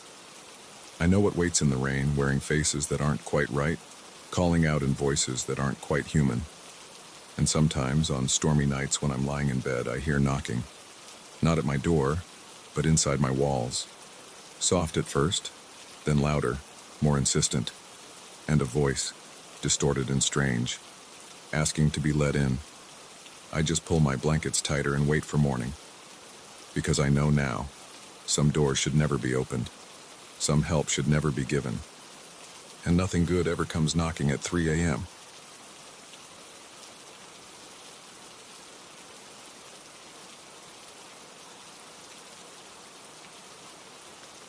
The security footage from last Tuesday night showed something that wasn't supposed to be there. I've watched the grainy black and white video 20 times now, and my hands won't stop shaking. The shape moves like a person, but it's not solid. It drifts through the tables in my bar like smoke, and I can see the neon beer signs right through it. I should start at the beginning. 3 weeks ago, when things first got weird. I've been running O'Malley's bar for 6 years now. took over from my uncle after he retired to Florida. It's nothing special, just your typical neighborhood joint in South Boston. Dark wood, brass fixtures, the smell of stale beer that never quite goes away no matter how much you clean. I know every creak in the floorboards, every scratch on the bar top, every regular who comes through those doors. The first thing I noticed was the Budweiser tap. I was doing inventory on a slow Monday afternoon when it started pouring on its own. Not just a dribble, a full stream of beer straight into the drain tray. I checked the mechanism thinking maybe it was stuck, but everything looked fine. When I touched the handle, it stopped. I chalked it up to old equipment and made a note to have the draft system serviced. But then it happened again 2 days later, and again the next week. Always the same tap. Always when no one was near it. The repair guy found nothing wrong with the system. Then the jukebox started acting up. We've got one of those digital touch tunes machines connected to the internet. Sometimes in the middle of normal songs, the audio would distort. Not like normal static or interference, more like someone whispering through the music. Words I couldn't quite make out. Once during closing time, it started playing The Parting Glass, an old Irish funeral song, even though no one had selected it. When I checked the play history, there was no record of the song. My bartender Maria quit after a glass flew off the shelf and shattered against the wall right next to her head. She'd worked here for 3 years, wasn't the jumpy type, but she said she'd felt something brush past her, cold as ice, right before the glass moved. I hired a new guy named Pete to replace her. He lasted 4 days before quitting. Said he kept hearing someone calling his name from the storage room when he was alone in the bar. The final straw was when all the bottles on the top shelf started rattling at once, like there was an earthquake. Except nothing else in the bar was moving. I started staying later after closing, watching and listening. The bar feels different at night when it's empty. Every sound echoes. The ice machine's mechanical groans sound like breathing. The neon signs cast weird shadows that move when you're not looking directly at them. Last Tuesday, I decided to review the security footage from the past few weeks. We've got 4 cameras, one behind the bar, one covering the main seating area, one watching the entrance, and one in the storage room. I went through the tapes methodically, looking for anything unusual. At first, I just saw the things I already knew about. The self-pouring tap, the flying glass, the rattling bottles. But then I noticed something in the background of several clips. A distortion in the image like heat waves rising from hot pavement. It moved with purpose, drifting between tables, lingering near customers. In one clip, it hovered next to a guy at the bar for almost 10 minutes. The guy kept rubbing his arms like he was cold, even though it was 75 degrees in the bar. The footage from 3 a.m. last Tuesday is what really got to me. The bar was closed, lights off except for the exit signs and neon beer logos. The cameras have night vision, so everything appears in shades of gray. I was about to fast forward when I saw it. A human shape, translucent but clearly visible, walking through the main room. It moved like it was floating an inch above the floor. The edges of the figure were blurry, but I could make out the basic form: head, shoulders, arms, legs. It stopped at the bar and seemed to sit on one of the stools. For 20 minutes, it just sat there. Then it turned its head toward the camera. I swear I could see eyes. I've watched that clip over and over. There's no way it's a trick of the light or a camera malfunction. The other cameras caught it too, from different angles. Whatever it is, it's real. The next night, I set up additional cameras and left digital voice recorders running in different parts of the bar. I didn't tell anyone what I was doing. Didn't want people thinking I was crazy. Though maybe I am crazy. Would be easier if I was. The new footage showed more activity. The figure appeared again, this time moving behind the bar. It went through the motions of pulling beers and mixing drinks, but its hands passed right through everything it tried to touch. On one recorder, I picked up what sounds like someone humming an old tune, the same song the jukebox had played that night, The Parting Glass. I started researching the building's history. City records show the bar has been here since 1947, though it's had different names over the years. 3 people have died here, 2 heart attacks and 1 guy who choked on a chicken wing in '82. But the ghost, if that's what it is, doesn't match their descriptions. I asked some of the older regulars if they remembered anything strange happening over the years. Most just laughed it off. But Tom Murphy, who's been drinking here since the 60s, got real quiet when I mentioned it. He said his father used to tell stories about a bartender who worked here in the early days. Guy named Michael Donovan. Supposedly he lived in the apartment upstairs and was completely devoted to the bar. Never married, barely took time off. One morning in 1956, they found him dead behind the bar. Heart attack. He was only 42. I found an old photo of the bar from 1955 in the Boston Herald archives. There's Donovan standing behind the bar, tall and thin with dark hair. The image is grainy, but something about his posture, the way he's standing, it matches the figure I've been seeing on the security footage. The activity has been increasing. Last night, every bottle in the well started pouring at once, spraying liquor everywhere. The jukebox played nothing but Irish songs for an hour straight, no matter what customers selected. The temperature behind the bar dropped so low I could see my breath.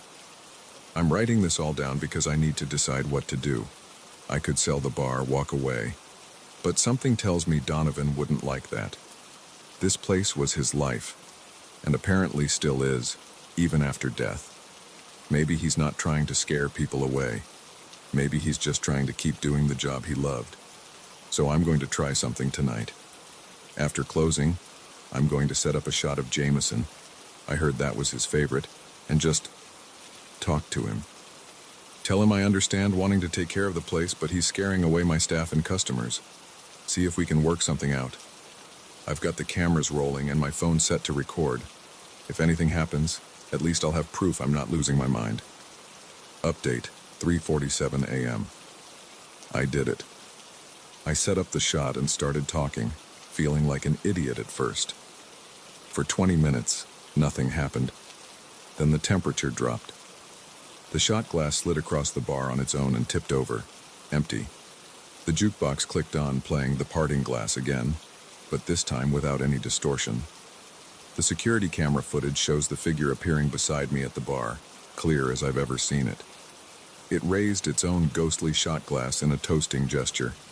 I couldn't see this in person, only on the footage afterward, but I felt something pat my shoulder, a cold, light touch that made my skin tingle. Since then, things have calmed down. The taps don't pour on their own anymore. The jukebox works normally. Sometimes early in the morning, I catch a glimpse of something in my peripheral vision, a tall, thin shape moving behind the bar. But it doesn't feel threatening. More like protective, watchful. I've hired new staff. I tell them up front about our resident spirit. Some don't believe me. Some do, especially after they've worked a few late shifts. But no one's quit. I think Donovan's learned to coexist with us. He still does his rounds after closing, checking the doors and taps. Sometimes a glass will move a few inches, or the jukebox will play an old Irish song. But that's it. Last week, I framed that 1955 photo and hung it behind the bar. The regulars get a kick out of it, especially when I tell them Donovan's still around, making sure his bar is run right. Some even leave a shot out for him before they leave. I've learned to listen for him. The soft footsteps on quiet nights, the humming of old songs, the gentle clinking of glasses being straightened when no one's behind the bar. It's become part of the rhythm of the place, like the creak of the floorboards and the hum of the neon signs. This afternoon I was doing inventory, just like that first day when the tap started pouring on its own. I felt the familiar cold spot pass by me, and I swear I heard a voice, just barely a whisper. Looking low on Jameson. I checked. We were. I guess every bar needs a good manager. Some are just more permanent than others. The security cameras are still running. Sometimes I review the footage, watching our ghostly bartender make his rounds. He moves with purpose, checking the tables, straightening chairs no one can see him touch, standing guard over the place he loved so much in life that he couldn't leave it in death. I've stopped trying to explain it. Some things don't need explaining. Sometimes you just need to pour 2 shots at closing time, one for you and one for the bartender who never really clocked out. They say bars have personalities, shaped by years of laughter, Tears, celebrations, and sorrows soaked into their walls. O'Malley's has more personality than most, and as long as Michael Donovan wants to help me run it, I'm happy to have him on staff. Just don't ask him for a Cosmo. He may be dead, but he still has standards.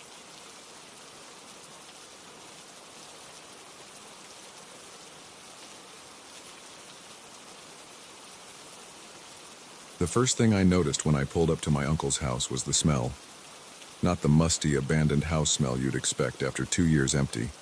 This was sharper, like wet concrete and old pennies. I sat in my car for a full minute, staring at the peeling white paint and sagging gutters. The lawyer's words kept running through my head. Just clean it up enough to sell. Should take a week, maybe 2. Yeah, right. I hadn't seen Uncle Marcus in 5 years before he died. No one had. He turned into a recluse after Aunt Sarah passed, holing up in this old Victorian on the outskirts of town. Now it was mine, along with whatever mess he'd left inside. The inheritance had come with strings. I had to prep it for sale myself or forfeit the property. Some kind of final lesson from beyond the grave, I guess. Classic Uncle Marcus. The key stuck in the front door. I had to throw my shoulder into it to get it open.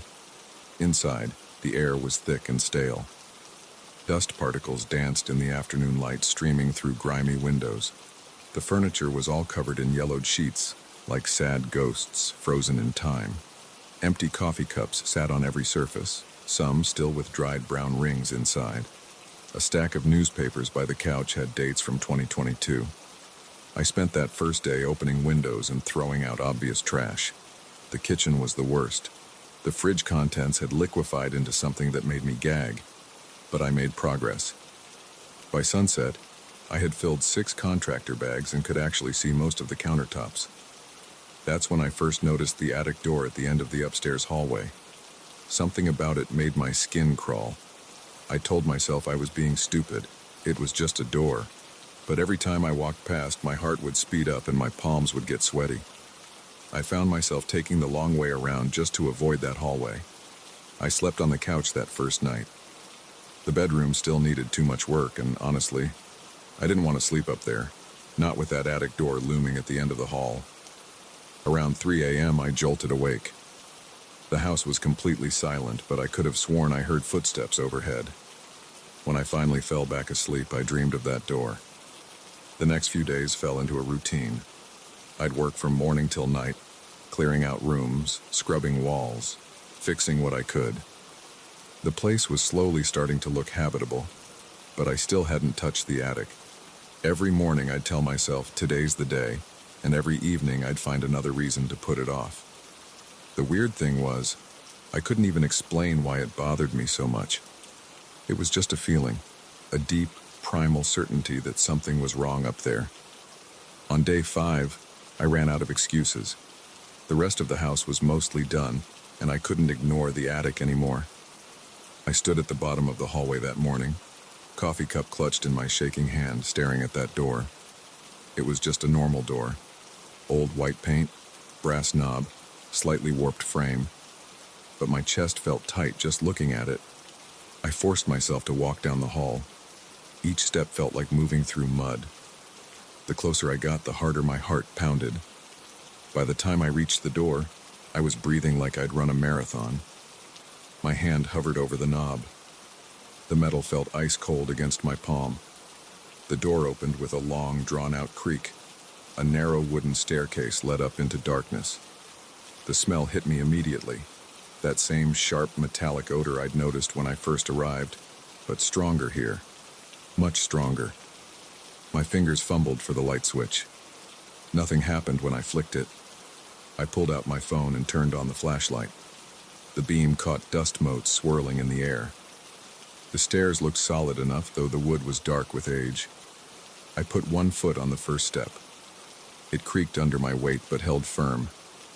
That's when I heard it. A soft thump from above, like something being dropped on the floor. I froze, light beam fixed on the darkness at the top of the stairs. Nothing moved. After a full minute of listening to my own ragged breathing, I convinced myself it was just the house settling. I climbed 3 more steps. Each one protested loudly in the silence. Sweat ran down my back despite the cool air. 4 steps. 5. I was halfway up now, and I could start to see into the attic space. Old trunks and boxes lined the walls, sheets draped over bulky shapes. More junk for me to clean. The next step let out a particularly loud groan, and something rolled across the floor above me. Not randomly. It moved directly toward the top of the stairs. I caught a glimpse of something round before it tumbled down past me. I jerked backward, nearly losing my balance. The object, what looked like an old baseball, bounced down the steps and disappeared into the hallway below. My heart was trying to punch through my ribs. "Hello?" My voice came out as a croak. No answer, just the blood rushing in my ears. I raised the light higher, scanning the attic space. The beam caught cobwebs, more boxes, an old rocking chair. The sound of a deep, rasping breath froze me in place. It came from the far corner, hidden in shadows. Not the sound of old pipes or settling wood. This was unmistakably a breath. Slow, deliberate, then another. I scrambled backward down the stairs, nearly falling in my panic. I slammed the door and ran down the hallway, not stopping until I reached the kitchen. I stood there, gripping the counter, trying to slow my breathing. Minutes passed. The house was silent again. When my hands finally stopped shaking, I did what any rational person would do. I called my best friend, Mike. "You really think someone's living in your uncle's attic?" Mike asked after I finished my story. He sounded skeptical. "I know how it sounds, but I heard breathing, Mike. And that baseball didn't roll by itself. Could be raccoons or squirrels. Old houses make weird noises. This wasn't an animal. Will you come check it out with me?" He sighed. "Fine. But if we find a family of raccoons, you're buying drinks for a month." Mike arrived an hour later with a baseball bat and a powerful LED lantern. He let out a low whistle when he saw the house. "Man, your uncle really let this place go." I led him upstairs, explaining about the weird feelings I'd been having about the attic. He nodded, but didn't say much. When we reached the door, though, even he hesitated. "Okay, yeah, this is creepy," he admitted. "Something about this door just feels wrong. Told you." I reached for the knob, then pulled back. "You want to go first?" Mike gripped the baseball bat tighter and pushed the door open. The hinges screamed in protest. He switched on the lantern, flooding the stairway with harsh white light. Nothing moved. No breathing. No rolling baseballs. We climbed the stairs together, the wood creaking under our combined weight. The attic stretched out before us, cluttered but ordinary looking in the bright light. Dust swirled in the beam. That metallic smell was still there, stronger than ever. "Smell that?" I whispered. Mike nodded. "Like old pennies. Blood, maybe." "Blood?" My stomach lurched. "Or rust. Probably rust." He didn't sound convinced. We moved further into the space, Mike sweeping the light back and forth. The shapes under the sheets resolved into old furniture. Chairs, a dresser, more trunks. Everything was covered in a thick layer of dust except... Look. I pointed to a clear path through the dust on the floor, leading to the far corner. Recent footprints. Mike raised the bat. We followed the tracks slowly, our own footsteps surprisingly loud in the stillness. The trail led to a stack of boxes, partially hidden behind a sheet-covered armoire. As we got closer, I could see that the boxes had been recently moved. Their positions didn't match the dust outlines on the floor. I reached for the top box. Mike grabbed my arm. "Maybe we should call the cops." Before I could answer, something crashed behind us. We spun around. The rocking chair I'd noticed earlier was swaying gently, though neither of us had gone near it. As we watched, it slowly stopped moving. "Fuck this," Mike said. "We're calling the cops." That's when we heard the breathing, deep and raspy just like before, coming from right behind us. We turned back to the boxes. The sheet covering the armoire was moving slightly, as if stirred by a breeze. Except there was no breeze in the stale attic air. Mike's hand shook as he raised the lantern higher. The beam caught something dark seeping out from under the bottom box. a thick, dark liquid spreading across the floor. The metallic smell became overwhelming. We ran. I don't remember much about getting down the stairs. I know I stumbled and nearly fell. I know Mike dropped the bat. I know we slammed the attic door so hard it cracked the frame. We didn't stop running until we reached my car. The police arrived 20 minutes later. 4 officers went up to the attic while Mike and I waited in the kitchen. After what felt like hours, they came back down. They'd found nothing. No intruder, no blood, not even the footprints we'd seen. Just dusty old furniture and boxes of Uncle Marcus's junk. The floor's solid, one officer told us. No signs of anyone breaking in. Probably just rats in the walls making noise. Old houses like this, they play tricks on you. I nodded and thanked them, but I knew what we'd seen, what we'd heard. The cops left and Mike went home, making me promise to stay at his place that night. I agreed, but said I needed to grab some clothes first. I went back inside alone. The sun was setting, casting long shadows through the windows. I walked upstairs slowly, my footsteps echoing in the empty house. The attic door stood closed at the end of the hall, innocent looking in the fading light. As I passed it, I heard something scratch against the wood, like fingernails dragging slowly down the other side of the door. I ran. I'm at Mike's house now, writing this all down while it's fresh in my mind. Tomorrow, I'm calling the lawyer. Uncle Marcus can keep his house and whatever's living in that attic. Some inheritances aren't worth the price. But here's the thing that really scares me. I found the baseball. It was sitting on my front seat when I got in my car to leave. The same baseball that had rolled down the attic stairs. I know I never picked it up. I know I never brought it outside. And when I looked closer, I saw what was written on it in faded ink. To Marcus, happy birthday, 1986. Love, Sarah. I still have the baseball.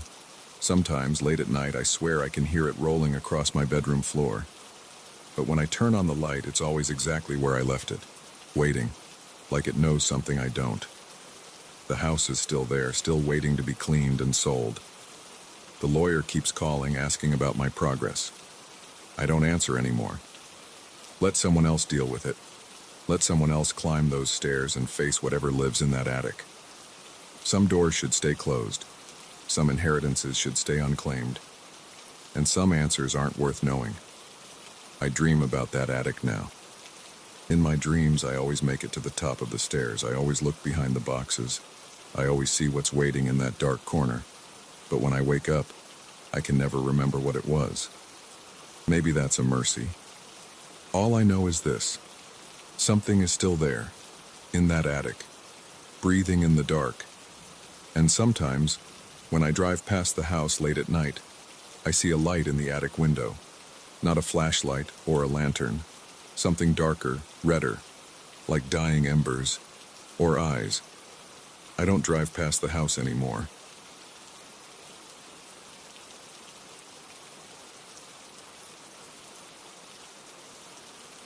I should have known something was wrong when my GPS started acting up on Highway 16. The screen kept freezing, then jumping back to life, showing routes I didn't recognize. I was tired after 3 days of back-to-back meetings in Seattle, and all I wanted was to get home to Portland before midnight. The first real warning came when the robotic voice told me to exit the highway onto Route 107. I checked the time, 10:42 p.m. This wasn't my usual route home. I glanced at the device mounted on my dashboard, tapping the screen with my index finger. Nothing changed. The blue line insisted I take this exit. Take exit 47B to Route 107, the GPS repeated in that emotionless voice. I gripped the steering wheel tighter. The exit was coming up fast. Maybe there was an accident or road work on my regular route. I'd been driving for 4 hours straight, my back aching from the leather seat of my Audi. The idea of a detour that might save me time was appealing. I took the exit. Route 107 started normally enough, a 2-lane road cutting through dense forest. The pavement was older, rougher than the highway.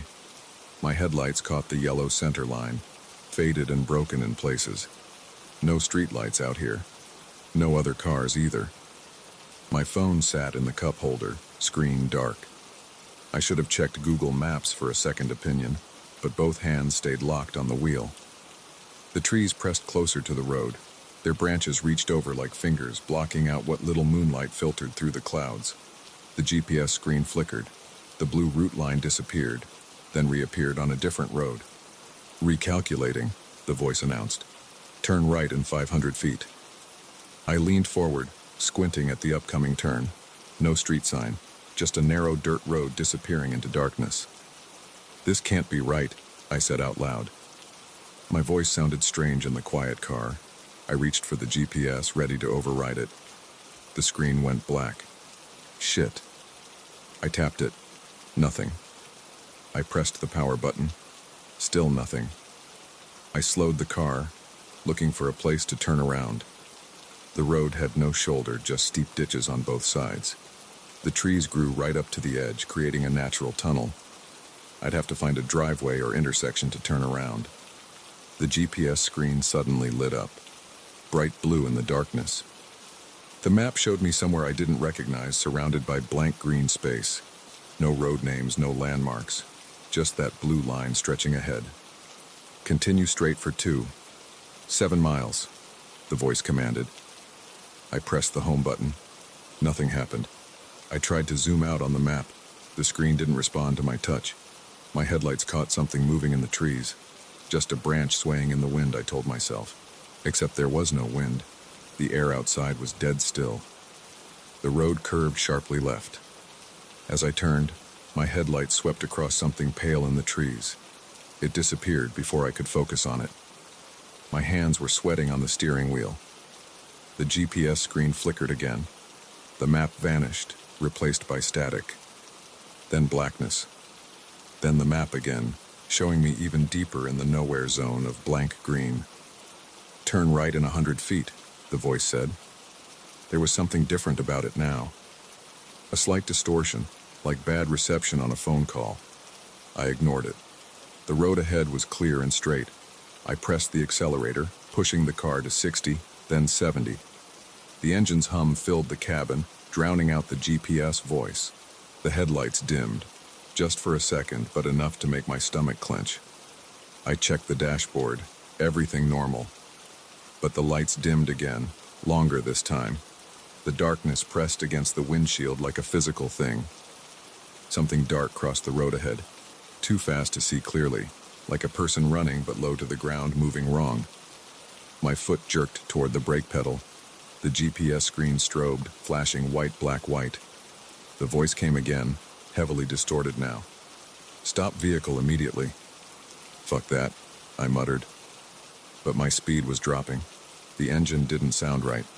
The RPMs were falling even though my foot was still on the gas. The car rolled to a stop in the middle of the road. I turned the key. The engine cranked but wouldn't catch. I tried again. Nothing. The dashboard lights flickered and died. Silence crashed in. The kind of silence you never hear in the city. Absolute and heavy. My breathing sounded too loud. My heart pounded in my ears. The GPS screen was the only light now. The map was gone, replaced by scrolling numbers and symbols I didn't recognize. They moved too fast to read, casting blue shadows across the dashboard. Movement caught my eye. The dome light above my head was blinking. On, off, no pattern I could detect. The other interior lights joined in, creating a strobing effect that made my head hurt. A scratching sound came from the roof, like fingernails on metal. It moved from back to front, stopping right above my head. I froze, not even breathing. The scratching came again, harder this time. A dent appeared in the roof liner, pushing downward. Something was up there. I fumbled for my phone. The screen wouldn't turn on. I pressed the power button, the home button, anything. Dead. The scratching moved to the driver's side window. I didn't want to look, but my head turned anyway. A face pressed against the glass. Not human. Too long, too pale. No features I could make out in the strobing light. Just darkness where eyes should be. I screamed. The face disappeared. Tapping now, all around the car. Like multiple sets of fingers drumming on the metal. The whole car shook slightly. The interior lights strobed faster. I saw movement in the trees. dark shapes sliding between trunks, more faces, pressing against every window. The tapping grew louder, became pounding. The GPS screen went crazy, flashing through colors: red, green, blue, white. The distorted voice spoke again. "Exit vehicle now." "No fucking way," I whispered. My hands shook as I tried the key again. The engine coughed but wouldn't start. Something hit the windshield hard enough to crack it. A spiderweb of lines spread across the glass. Another hit. The crack grew. The pounding on the roof became rhythmic. Thump, thump, thump, like a heartbeat. The dents grew deeper with each impact. I looked in the rearview mirror. The back seat was empty. Then it wasn't. A shadow sat there, darker than the darkness around it. It had no definite shape, but it was moving, growing. The GPS screen exploded in a shower of sparks. Glass rained onto the dashboard. The interior lights went into overdrive, strobing so fast they became a constant flickering glare. The shadow in the back seat reached forward. I felt cold breath on my neck. I grabbed the door handle and threw myself out of the car, hit the ground hard, rolled into the ditch, leaves and dirt in my mouth. Pain shot through my shoulder. I scrambled to my feet and ran. Didn't look back. The strobing lights from the car cast jumping shadows through the trees. Branches whipped my face, roots tried to trip me. Behind me, metal screamed. The sound of my car being torn apart. Other sounds too. Clicks and whistles and things that might have been words in a language I didn't want to understand. I ran until my lungs burned. Until the lights from my car disappeared. Until the only sound was my feet pounding on dirt and my ragged breathing. A clearing opened up ahead. Moonlight showed abandoned buildings, some kind of old factory or mill. Broken windows gaped like hungry mouths. Rusted metal glinted dully. I had a choice, the buildings or the woods. The sounds behind me were getting closer, clicking and whistling in that wrong language. I chose the buildings. Sprinted across open ground toward the nearest door. It hung crooked on one hinge. I squeezed through the gap. Darkness inside. My eyes struggled to adjust. Dust and decay filled my nose. Water dripped somewhere in the darkness. My footsteps echoed on concrete. I found a corner and pressed my back against cold brick. Tried to quiet my breathing. Listened. The sounds from outside stopped. Complete silence fell. Even the water stopped dripping. A scraping noise above me. Something moving on the roof. More scraping from the walls. They were all around the building. My phone vibrated in my pocket. Impossible. It was dead. But when I pulled it out, the screen was on. Not my normal screen, just white text on black. Wrong turn. The screen flashed once and went dark. In that flash of light, I saw what was coming through the broken windows, what was crawling down the walls, what was reaching for me with two long fingers. I ran again, through dark hallways, up metal stairs that groaned under my feet. Always up. They were behind me, beside me, above me, moving in ways that hurt my eyes to see. I reached the roof. Moonlight showed me empty walls, empty windows, empty lots spreading in every direction. No roads, no lights, no signs of civilization. The GPS voice spoke from nowhere and everywhere. "You have reached your destination." They came up through the roof access door, pulled themselves up the walls, rose from the shadows like smoke given form. I backed away until my heel hit the edge of the roof, looked down at concrete 4 stories below, looked at the things closing in. The choice was easy. I jumped. The impact never came.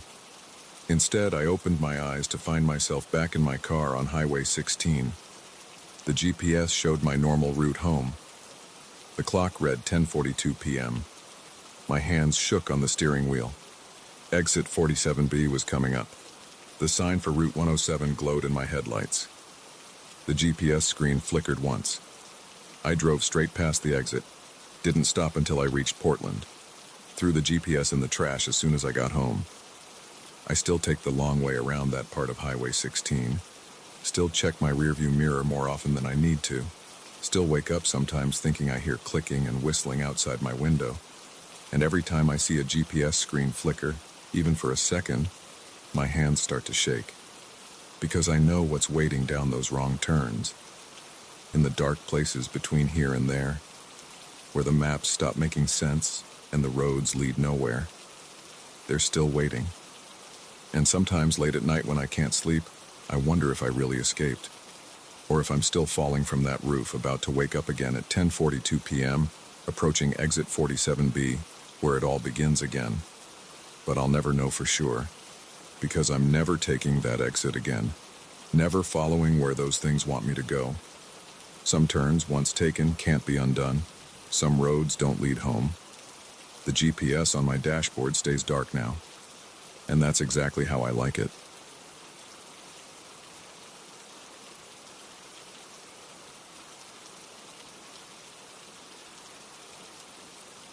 My hands still shake when I walk past streetlights at night. My throat gets tight, my heart pounds, and sometimes I have to stop and catch my breath. I used to think I knew what fear was. I'd been mugged once, had a few close calls while driving, even survived a house fire when I was a kid. But real fear? The kind that rewires your brain and changes you forever? I didn't know that until last October. It was a Tuesday night, around 10:30 p.m. I remember checking my watch right before everything started, thinking I should hurry up and get Max's walk done so I could catch the end of the game. Max was my 3-year-old German Shepherd, a big, confident dog who'd never shown fear of anything except thunderstorms. We'd done this walk hundreds of times before, always taking the same route through our quiet suburban neighborhood in northern Massachusetts. The temperature had dropped into the low 40s and I zipped my jacket up to my chin. Dried leaves crunched under my boots. The wind had picked up, making the tree branches scrape against each other. Normal sounds, regular night sounds. I'd lived here for 6 years and knew every house, every crack in the sidewalk, every street light. Max trotted ahead of me on his leash, nose to the ground, doing his usual sniffing routine. We were about halfway through our normal loop when I noticed the broken street light. It was the tall one at the corner of Maple and Cedar, right where the houses thinned out near the wooded area that backed up to the elementary school. I frowned, trying to remember if it had been broken the night before. I didn't think so. This neighborhood was good about maintaining things like that. The light fixture hung dead and dark, leaving that corner in shadow. As we got closer, I saw something standing under it. At first, my brain tried to make it into something normal, maybe a telephone pole I hadn't noticed before, or one of those temporary construction signs. But it wasn't either of those things. It was a figure, a person, an impossibly tall person. I stopped walking. Max stopped too. The figure stood completely still, and even in the darkness, I could tell it was facing us. It had to be at least 8 feet tall, maybe taller. Its proportions were wrong. Arms too long, torso too thin. It wore what looked like dark clothes, but they hung on its frame in a way that didn't make sense, like they were draped over a wire sculpture. "Hello?" I called out. My voice sounded thin and weak in the cold air. No response. I took a step backward, tugging gently on Max's leash. "Come on, boy. Let's go home." Max didn't move. His entire body had gone rigid. I could feel the leash trembling from how hard he was shaking. In 3 years, I had never seen him act like this. Max was the kind of dog who charged at things that scared him, who barked at threats. He wasn't a coward, but now he just stood there, trembling, his tail tucked between his legs. I looked back at the figure. It was closer. I hadn't seen it move. I hadn't even blinked. But it was definitely closer, maybe 30 feet away now instead of 50. Still in that same pose. Still perfectly still, but closer. My mouth went dry. The rational part of my brain started throwing out explanations. It was a trick of the light. I was tired. Maybe someone was playing a prank. "Who's there?" I said, louder this time. "This isn't funny." The figure's head tilted to the side, not smoothly, like a person would move. It was more like watching a door slowly swing on rusty hinges. The angle was wrong, too far to the side, like its neck had snapped. Max whimpered. It was a high, frightened sound I'd never heard him make before. I pulled harder on the leash. "Max, come on, come on." He wouldn't budge. His claws scraped against the sidewalk as he tried to back up, but his legs didn't seem to work right. I grabbed his collar with my free hand, ready to drag him if I had to. I looked up again. The figure was 20 feet away now. Still no movement, still that same impossible pose. But closer. Its head was still tilted, and now I could see that its neck was too long, stretching out from dark shoulders like a snake. My heart slammed against my ribs. Sweat ran down my back despite the cold. I bent down and scooped Max up, all 90 pounds of him, not caring about the strain in my back.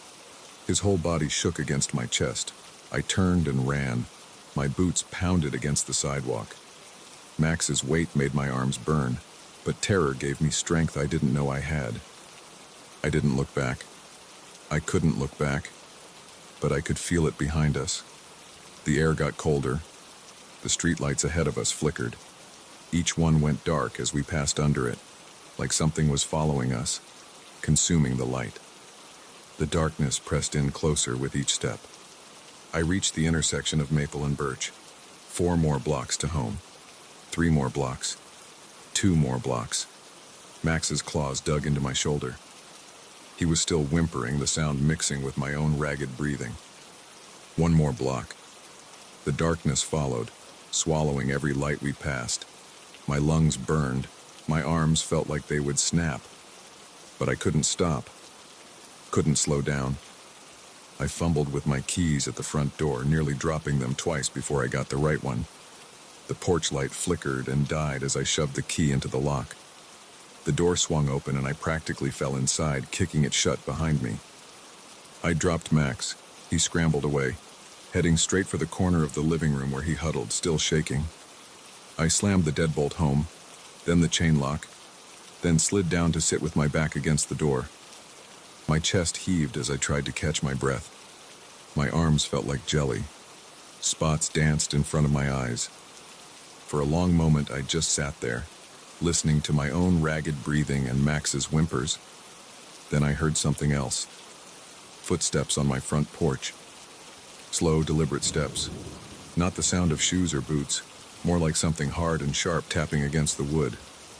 The porch creaked. A shadow passed across the narrow window next to the door. It was too tall for the window. I could only see a section of its torso, like a dark slice moving past the glass. The footsteps stopped right outside the door. I held my breath. My heart pounded so hard I was sure whatever was out there could hear it. The temperature in the entryway dropped. I could see my breath forming clouds in front of my face. Something scraped against the door right behind my head. Not knocking, more like long fingers dragging down the wood. The sound went on and on, moving from the top of the door all the way to the bottom. Then silence. I don't know how long I sat there, afraid to move, afraid to breathe. Minutes stretched into hours. Max stayed in his corner, occasionally making those frightened whimpers. I didn't dare get up to comfort him. Eventually, gray light started to seep in through the windows. Dawn. The temperature slowly returned to normal. Birds started chirping outside. When the sun was fully up, I finally found the courage to look out the front window. The porch was empty, but there were marks on the door, 4 long scratches running from top to bottom, deep enough to expose the bare wood underneath the paint. I called in sick to work. Spent the day sitting on the couch with Max pressed against my side, both of us jumping at every sound. I tried to convince myself it had been a dream, or a hallucination, or something I could explain. But the scratches on the door were real, and Max's behavior was real. He wouldn't go near the front door, wouldn't even look at it. That night, I drove Max to a friend's house in the next town over. I told them I needed someone to watch him while I dealt with a family emergency. Then I came home and covered every window with blankets. I turned on every light in the house. I sat in my bedroom with a baseball bat across my lap, watching the clock tick past midnight. Nothing came. The next night was the same, and the next. After a week, I started to relax slightly. Started to think maybe it had been a one-time thing. I was wrong. It happened again 2 weeks later, when I was driving home late from picking Max up from my friend's house. We were on a dark stretch of road about a mile from home. The streetlights ahead started going out one by one. Max started whining in the back seat. I pressed the gas pedal harder, but the car started to sputter and die. The headlights flickered and went dark. In the beam of the last working streetlight ahead, I saw it, standing in the middle of the road, waiting. Its head turned toward us with that same horrible mechanical movement. This time I could see its face, or where a face should have been. Just smooth, pale skin stretched over a skull-like shape. No features, no eyes. I cranked the key in the ignition. The engine coughed and caught. I threw the car into reverse and floored it, tires screaming against the asphalt. Max was barking now, that high-pitched, terrified sound. In the rearview mirror, I saw the last streetlight go out. We made it home somehow. I sold the house the next week, took a loss on it, and moved 2 states away. Max and I live in an apartment now, in a busy part of the city where there are always people around and lights on. I don't walk him after dark anymore. I installed extra locks on the doors and bright security lights that run on a backup generator. Sometimes I think I see it, standing at the edge of the parking lot or in the shadows between buildings. Just for a second, just out of the corner of my eye. And sometimes, late at night, I hear scratching at my door. Max hears it too. He'll press himself against my leg, trembling, making those whimpering sounds I never heard before that night. We sit together in the bright living room, waiting for dawn, knowing that somewhere in the darkness something impossibly tall is waiting, watching, getting closer even when we can't see it move. I check the streetlights every night now. I watch for shadows that shouldn't be there, for movements that don't follow natural laws. I know it's still out there, and I know that someday the lights will go out again, one by one, and it will be waiting. The scratches on my old front door are still there. The new owners painted over them, but you can see them if you look closely. 4 long marks running from top to bottom. Sometimes I drive past the house during the day, just to remind myself it was real. The street light at Maple and Cedar works fine now. Everything looks normal, but I know better, and so does Max. If you're walking at night and see a broken streetlight, don't look too closely at what might be standing under it. Don't stop to wonder about strange figures that seem too tall, too still.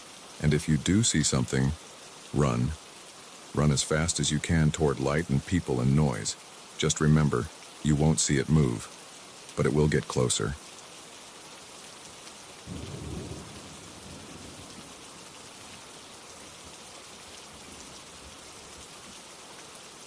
I never used to believe in ghosts. Hell, I still don't know if I do.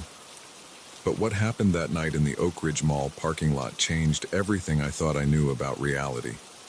I keep replaying it in my mind, trying to make sense of it. Sometimes I wonder if I imagined the whole thing, but those tire marks, they were real. And what came after? Well, let me tell you exactly what happened. It was 11:45 p.m. on a Tuesday in December when I pulled into the empty mall parking lot. The place had closed hours ago. Only the security lights cast pools of yellow light across the vast expanse of asphalt. I was there to pick up Jake, my old college roommate. His car had broken down earlier that day, and he'd asked me to meet him there after his late shift at the hospital. I found a spot near the mall's west entrance, killed the engine, and settled in to wait. The temperature readout on my dashboard showed 28 degrees. My breath formed small clouds in the cold air. I pulled out my phone to text Jake that I'd arrived. That's when I noticed the other car. It sat about 6 spaces away, a dark sedan with its headlights on full beam. The lights cut through the darkness, illuminating nothing in particular, just shining there. I squinted, trying to make out if anyone was inside, but the glare made it impossible to see. I checked my phone again. No response from Jake yet. 11:52 p.m. The car's headlights continued to shine, unwavering. Something about it made my skin prickle.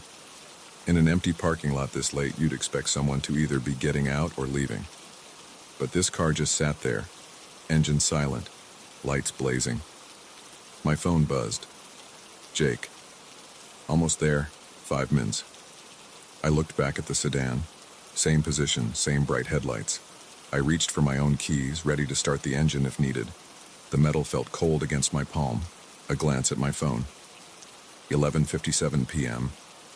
When I looked up again, the car was gone. Not driving away, not pulling out. Just gone. 1 second it was there, the next, nothing. Empty spaces where it had been. My heart started hammering against my ribs. I blinked hard, rubbed my eyes. Still nothing. I unbuckled my seatbelt and got out of my car. The cold hit me immediately, seeping through my jacket. My footsteps echoed as I walked toward where the sedan had been. The security lights cast my shadow long across the pavement. That's when I saw them.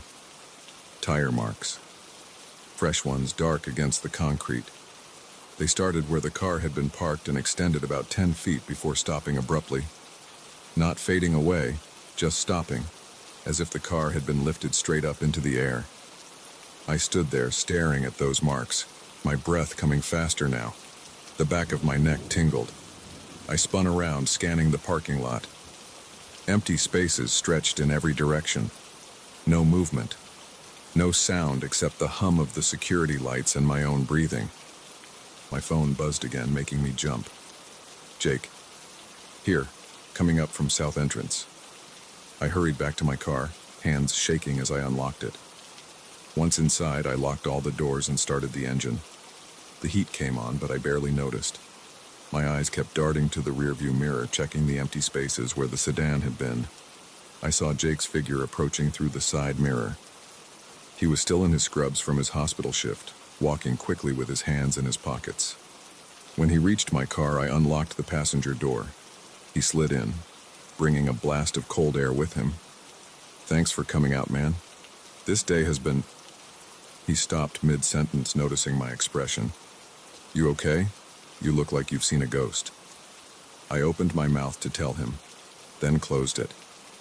How do you even begin to explain something like that? I put the car in reverse. I'll tell you on the way. Let's just get out of here. We pulled out of the parking lot onto Memorial Drive. At this hour, the road was deserted, a straight shot through dark woods for about 5 miles before hitting the highway. The heater was finally warming up the car. Jake was looking at me expectantly. I took a deep breath and started telling him what had happened.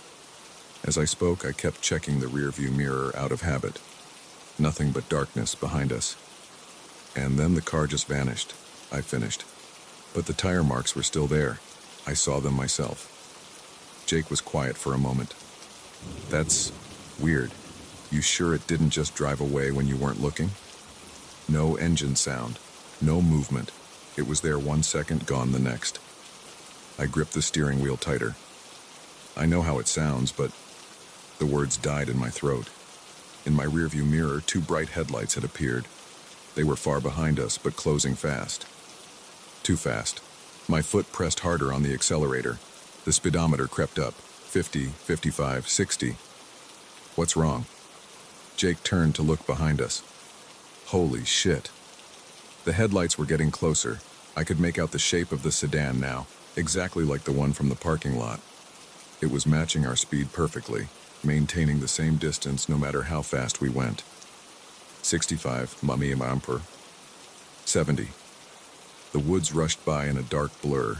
My hands were sweating on the steering wheel. Try to lose it, Jake said, his voice tense. Take the next turn. I saw the upcoming intersection, a sharp right onto Oak Road. At our speed, taking that turn would be dangerous. But those headlights in the mirror, I made my decision. I hit the brakes hard and yanked the wheel right. The tires screamed. Jake grabbed the dashboard. We fishtailed for a moment, then straightened out onto Oak Road. I floored it again, adrenaline coursing through my veins. The road here was narrower, twisting through the woods. Perfect for losing a tail. I checked the mirror. The sedan was still there. Same distance. It had made the turn just as smoothly as we had. Impossible at that speed. This isn't right, Jake muttered. No car could have made that turn like that. My mind raced. Oak Road would eventually loop back to the highway, but that was miles away. We were alone out here, being chased by... What? A ghost car? The thought made my stomach lurch. The sedan's headlights suddenly grew brighter, filling my mirrors with blinding light. I couldn't see anything behind us now, just that intense white glare. "It's getting closer!" Jake shouted. I pushed the car harder, taking the curves as fast as I dared. Trees whipped past. The engine whined in protest. 80 Maui now, on a road meant for 35. The light behind us grew even brighter. I could feel heat on the back of my neck, like the headlights were somehow burning through the car. Jake's knuckles were white where he gripped the dashboard. "There's something up ahead." Through the windshield, I saw what he meant. The road widened into a small clearing, and there, off to the side, was an old church. Its white wooden walls gleamed in our headlights. "Pull in," Jake yelled. "Maybe it can't follow us onto holy ground or something." It was a crazy idea, but we were running out of options. I yanked the wheel left towards the church's gravel parking lot. The car bounced violently as we left the pavement. The instant our tires hit the gravel, the light behind us vanished. I slammed on the brakes, sending us into a sliding stop. Gravel pinged against the undercarriage. When we finally came to rest, both Jake and I turned to look behind us. The road was empty. No sedan, no headlights. Just dark woods and the empty road we'd come in on. We sat there for a long moment, engines idling, both breathing hard. The church stood silent beside us, its small steeple reaching up into the night sky. "Did that really just happen?" Jake's voice was barely a whisper. I nodded slowly. My hands were still shaking on the steering wheel. Yeah, it did. We stayed there for almost an hour, waiting to see if the sedan would return. It never did. Finally, we took a different route home, sticking to main roads with other traffic. That was 3 weeks ago. I haven't seen the sedan since, but I think about it every day. I've driven past that church a few times in daylight. It looks ordinary enough. Just an old country church with a small graveyard behind it. I've thought about stopping, maybe talking to someone there about what happened, but I haven't worked up the courage yet. Jake and I have discussed it many times, trying to make sense of it. We've come up with dozens of theories, each more unlikely than the last. The only thing we know for sure is what we saw that night. I still don't know if I believe in ghosts, but I believe in what happened to us. The tire marks in that parking lot were real. The chase was real. And somewhere out there on those dark roads at night, there's a sedan with bright headlights that doesn't follow the normal rules of our world. I avoid empty parking lots now, and I never drive alone at night if I can help it. Sometimes when I'm driving home late, I catch myself checking the rearview mirror more often than I should, looking for those headlights, wondering if they're looking for me too. But mostly I try not to think about what would have happened if we hadn't found that church, or what that sedan really wanted. Some questions are better left unanswered. Some mysteries should stay mysterious. I just know that the next time I need to pick someone up late at night, I'm making damn sure they meet me somewhere well lit, with plenty of other cars around, and witnesses, because somewhere out there, there's a dark sedan with bright headlights, and it's waiting, just waiting for someone else to be alone in an empty parking lot at midnight. That's my story. Every word of it true. Make of it what you will. But if you're ever out late at night and see a car with its headlights on, just sitting there in an empty parking lot, don't stick around to see what happens next.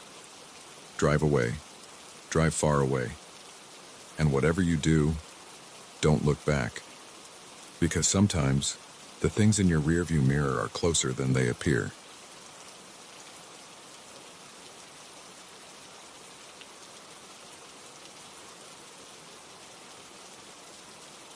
I never expected home renovation to turn into this nightmare, but here I am, sitting in my kitchen at 3 a.m. with a baseball bat, listening to footsteps that shouldn't exist climbing my stairs. Again. They're getting louder each night, clearer, closer, and now I can hear the voices. It started 3 weeks ago when Sarah and I finally began the long overdue renovation of our 1940s colonial. The kids needed more space, and the old house desperately needed updating. We'd saved enough to gut the second floor, add a bathroom, and convert the attic into a proper bedroom for Tommy. Simple enough. The first week went according to plan. The contractor stripped everything down to the studs upstairs. Dust everywhere, plastic sheets hanging from the ceiling, the usual renovation chaos. We moved the kids into the finished basement temporarily. Tommy on the pull-out couch, Emma on the air mattress. Sarah and I took the guest room on the first floor. Then came that first night. I woke up around 2 a.m. needing to use the bathroom. As I walked past the stairs to the second floor, I heard it. The distinct sound of footsteps on wooden steps. Slow, deliberate steps. Creak, creak, creak, moving upward. My first thought was that Tommy had gone upstairs, even though we'd explicitly forbidden the kids from entering the construction zone. I flipped on the stairwell light, ready to catch him sneaking around. The steps stopped instantly.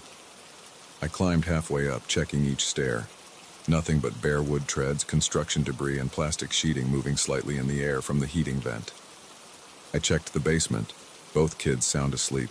Sarah, too, in our temporary bedroom. I wrote it off as old house noises. These places settle and crack and pop, especially during renovations when you're moving weight around and changing the structure. I'm a practical guy, an accountant who deals in hard numbers. There's always a logical explanation. The next night, same thing. This time around 3 a.m. Footsteps climbing, slow and steady. But now I could hear something else. Whispers. Multiple voices, too quiet to make out words, but with that unmistakable cadence of hushed conversation. Again, everything stopped when I turned on the lights. Again, everyone was asleep in their beds. I started keeping a notebook, documenting times and details. The third night, the footsteps reached the 8th step before stopping. Fourth night, the 10th step. The voices grew slightly louder each time, though still maddeningly unclear. Like listening to a conversation through a thick wall, you can hear the rise and fall of speech but can't quite grasp the words. By the end of the first week, I hadn't slept more than a few hours each night. I installed a motion-activated camera on the stairs. Nothing showed up in the recordings except occasional bits of dust and plastic sheeting moving in the air currents. But the footsteps kept climbing higher, the voices growing clearer. Sarah noticed my exhaustion. "You look terrible," she said over breakfast. "Are you stressed about the renovation costs?" I couldn't tell her. How do you tell your rational, level-headed wife that you're losing sleep over phantom footsteps? That you spend your nights clutching a baseball bat, listening to invisible people climb your stairs? Instead, I blamed work stress and started drinking coffee by the pot. I took to sitting in the kitchen each night, waiting. The footsteps always came. By the second week, they were reaching the top of the stairs. The voices had grown clear enough that I could sometimes catch individual words. "Careful here. Almost there. Help them up." They sounded normal. Conversational. Like a group of people helping each other climb stairs in the dark. Nothing sinister or ghostly about the tone, and somehow that made it worse. I started researching the house's history. The county records showed nothing remarkable. Built in 1947 for a young family, the Petersons. Sold in 1963 to the Wilsons. Then the Jacksons in 1985. We bought it from the Jacksons' estate in 2019. No deaths recorded on the property. No tragic events. Just a normal suburban house passing between normal families. But the footsteps kept climbing. The voices kept talking. And now they didn't always stop when I turned on the lights. Last night was the worst so far. I was in my usual spot in the kitchen when it started, 3:17 a.m. according to my notebook. The first step creaked, then the second. The familiar whispers began. "Watch your step here. The nail's sticking up. Give me your hand." I gripped my baseball bat tighter, pulse pounding in my ears. They were clearer than ever. Multiple voices, men and women, young and old, all speaking in those helpful, ordinary tones. The footsteps reached the 8th step. Then something changed. A new voice, young, probably a child. "Why do we have to go up there?" An older voice, gentle but firm. You know why. We all have to. Just a few more steps. That's when I noticed the temperature dropping. The kitchen thermometer showed 72 degrees, but I could see my breath. The footsteps reached the 12th step, 13th, 14th. A different voice, elderly, shaky. I can't do this again. You have to. We all do. Every night until... The voice trailed off. The footsteps reached the top of the stairs, and for the first time they didn't stop. I heard them moving across the second floor landing. Multiple sets of feet shuffling through construction debris. My body moved before my brain could stop it. I grabbed my flashlight and charged up the stairs, bat ready. The beam cut through the plastic sheeting, casting wild shadows. The footsteps moved toward the attic stairs. Clear as day, I heard them on the exposed plywood floor. That's when I saw the footprints appearing in the dust. Not all at once, but one by one, as if invisible feet were walking. Small ones, child-sized, large work boots, narrow women's shoes. All moving toward the attic stairs. I followed. What else could I do? I'd spent 2 weeks listening to these footsteps. I needed to know. The attic stairs were temporary, just a wooden ladder propped against the opening. The footprints went right up to it, then stopped. The voices were all around me now, clear as if the speakers were standing right beside me. Time to go up. Don't be afraid. We all have to. Every night until it's done. Until they're all up. The ladder creaked. Not from my weight. I was still frozen at the bottom. Something was climbing it. The dust on the rungs shifted under invisible feet. That's when I finally ran. Back down to the kitchen. Back to my chair. Back to writing in this notebook with shaking hands. It's 4:45 a.m. now. The footsteps and voices have stopped for the night, but I know they'll be back. They always come back. And they're leaving the stairs now, moving through the house. Getting closer. Sarah keeps asking what's wrong with me. The contractors comment on how tired I look. Tommy complains about strange noises keeping him awake. Even Emma, usually such a sound sleeper, says she hears people talking at night. I should tell Sarah everything. Should show her my notebook full of times and details. Should show her the videos of dust shifting under phantom feet. But what if she doesn't believe me? What if she thinks I'm cracking under the stress? What if she takes the kids and leaves? So I sit here every night, listening to the footsteps climb, listening to the voices grow clearer, watching the temperature drop and the dust shift and feeling the presence of something that shouldn't be here, something that's no longer content with just climbing the stairs. The renovation is almost done. The contractors say another week, maybe 2, but I don't think we have that long. The voices said it themselves. Every night until it's done. Until what's done? Until they reach whatever goal they're climbing toward? Until they get what they want? Or until they get who they want? I heard Emma crying in the basement last night. Not from fear or a bad dream. She was talking in her sleep. I don't want to climb the stairs. Please don't make me climb the stairs. Tommy's been sleepwalking. 3 times this week I've caught him standing at the bottom of the stairs, staring up into the darkness. When I wake him, he never remembers. And Sarah? Yesterday morning I found her looking up the attic ladder, her coffee getting cold in her hands. When I asked what she was doing, she said, I thought I heard someone calling me, asking me to come up. So now I sit here with my baseball bat and my flashlight and my notebook full of details that don't make sense. The renovation is almost finished. The new floors are in, the walls are up, the paint is drying. Soon we'll move back upstairs and try to live a normal life in this house. But I know the footsteps will keep coming. The voices will keep calling. And one of these nights they won't just stop at the top of the stairs. They'll keep going, keep calling, keep asking us to climb up into whatever waits in the darkness above. I hear them starting now. First step. Second step. The voices are beginning their nightly whispers, but tonight they're different. Tonight they're calling a name. My name. I should run. Should grab my family and leave this house forever. But my feet won't move. Because under the fear, under the exhaustion, under the rational mind screaming that none of this is possible, there's a small, quiet part of me that wants to answer, that needs to know what's up there, that understands, somehow, that we all have to climb those stairs eventually. The footsteps are getting closer, the voices are getting clearer, and tonight I think I'm finally going to find out where they lead.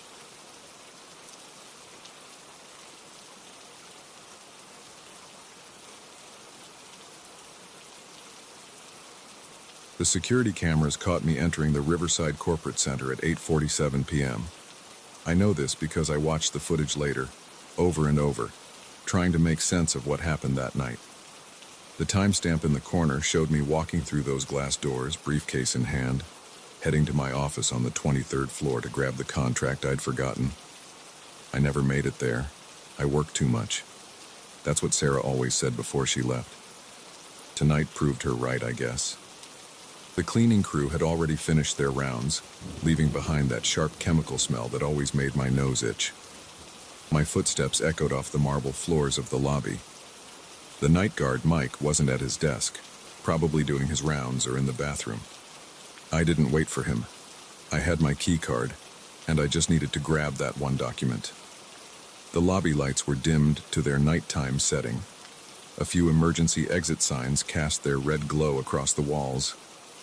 My shoes clicked against the floor as I walked to the bank of elevators. 4 identical steel doors faced me. I pressed the up button, and the third elevator from the left dinged immediately. The door slid open with that soft hydraulic whoosh. I stepped in and hit 23. The elevator smelled like pine cleaner and something else. Maybe someone's leftover lunch. The doors closed, and I watched my reflection in the polished steel. Dark circles under my eyes. Hair getting gray at the temples. Tie loose after 14 hours at the office. The standard uniform of a workaholic divorce lawyer. The display showed floor 4, 5, 6. When I felt it, you know that sensation when someone's standing right behind you? The hair on the back of your neck stands up. Your skin gets tight. Your body knows someone's there before your brain does. That's what hit me between floors 6 and 7. I didn't turn around. Instead, I looked at the reflection in the elevator doors. There was someone standing behind me, slightly to my left. A dark figure, maybe 6 feet tall, wearing what looked like a suit. Just standing there, perfectly still. But when I turned my head, nothing. Empty elevator. Just me and my briefcase and the hum of the machinery carrying me upward. I blinked hard and looked back at the reflection. The figure was still there. Dark suit, standing straight, unmoving. But when I whipped around, the elevator was empty. My heart started hammering against my ribs. Sweat broke out on my forehead. I pressed myself into the corner, trying to watch both the empty space behind me and the reflection showing something that couldn't be there. Floor 12. The figure in the reflection hadn't moved. I could make out more details now. Male, broad-shouldered, head slightly bowed. The suit was black, or maybe dark navy. His hands hung at his sides. But no matter how I turned or where I looked in the actual elevator, I was alone. My fingers fumbled for the button panel. I needed to get out. Now. But as I reached for the next floor's button, the temperature dropped. The air turned ice cold, like someone had opened a freezer right next to my face. My breath came out in visible puffs. Floor 15. I jabbed at the button for 16, repeatedly, my finger getting more frantic with each press. The elevator didn't slow down. The digital display kept climbing. 16, 17, 18. In the reflection, the figure's head began to rise. Slowly, degree by degree, it lifted its face toward me. I didn't want to see it. I shut my eyes tight, but I could feel that presence getting stronger.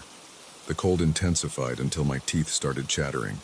When I opened my eyes, the figure's face was fully visible in the reflection. Pale skin, black holes where eyes should be. A mouth stretched too wide, filled with nothing but darkness. But the elevator behind me remained empty. I screamed. The sound bounced off the walls, hurting my own ears. I dropped my briefcase and pounded on the door, yelling for help. The elevator kept rising. 19, 20, 21. The presence moved closer in the reflection. 2 steps forward, I could see it right behind me now, those empty eye sockets fixed on my face in the mirrored surface. The cold had become unbearable. My fingers were going numb. Each breath hurt my lungs. Floor 22. 1 more to go. I had to get out, had to escape. In the reflection, a pale hand began to rise toward my shoulder. I could see every detail: long fingers, gray-tinged skin, nails that looked black in the fluorescent light. But I felt nothing on my actual shoulder, just that bone-deep cold. The elevator dinged. Floor 23. The doors started to open, moving agonizingly slowly. I didn't wait for them to finish. I shoved my body through the gap as soon as it was wide enough, leaving my briefcase behind. I ran down the dark hallway, my dress shoes slipping on the polished floor. I hit the exit door at full speed, taking the stairs 2 at a time, nearly falling multiple times. 23 floors down, my legs burning, lungs on fire. I burst out of the stairwell into the lobby. Mike was back at his desk. He jumped up when he saw me, a sweating, panting mess in a wrinkled suit. "Mr. Thompson, you okay?" I couldn't speak. Just shook my head and pointed at the elevators. Mike grabbed his flashlight and walked over to check. The 3rd elevator from the left dinged. The doors opened. My briefcase sat in the middle of the empty car. Mike helped me check the security footage. We watched me enter the building, saw me get in the elevator. The camera inside showed me standing alone, but acting strange, pressing myself into the corner, screaming at nothing, pounding on the doors. The temperature readout in the corner of the screen showed a steady drop from 72 degrees to 34 degrees during my ride-up. I quit my job the next day, left corporate law altogether. Now I work from home, handling simple wills and real estate contracts. I take the stairs everywhere I go. Sometimes I dream about that elevator ride, the cold, the reflection, that reaching hand. But mostly, I try not to think about it. Yesterday, though, something happened that brought it all back. I was sorting through old emails and found one from the building management, dated 2 weeks before my elevator incident. It was a mass email I'd ignored at the time, something about the history of the building for its 50th anniversary.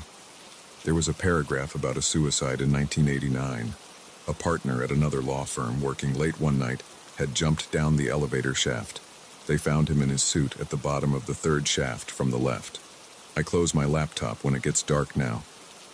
I don't work late anymore. Sometimes I catch movement in windows or mirrors out of the corner of my eye, but I never look at reflections directly anymore. I'm afraid of what might be looking back. That night changed everything I thought I knew about the world, about what's possible and what's not, about what might be watching us from just on the other side of every reflective surface. Sometimes I wonder if that thing in the elevator was really the dead lawyer, or if it just wore his shape, used his story to manifest itself. Or maybe there are things that live in mirrors and polished steel, things that usually just watch but sometimes reach out to those of us who work too late, who spend too many hours in empty buildings where the barriers between their world and ours grow thin. I don't know. I don't want to know. All I know is what I saw in that elevator, and what I didn't see when I turned around. All I know is the cold and the fear and the way that pale hand reached for me in the reflection.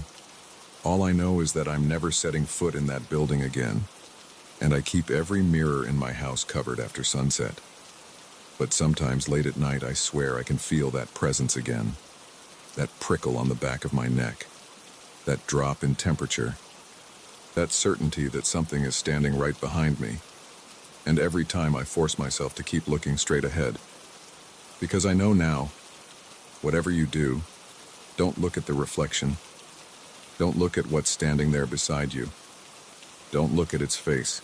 Just keep your eyes forward and pray the doors open soon.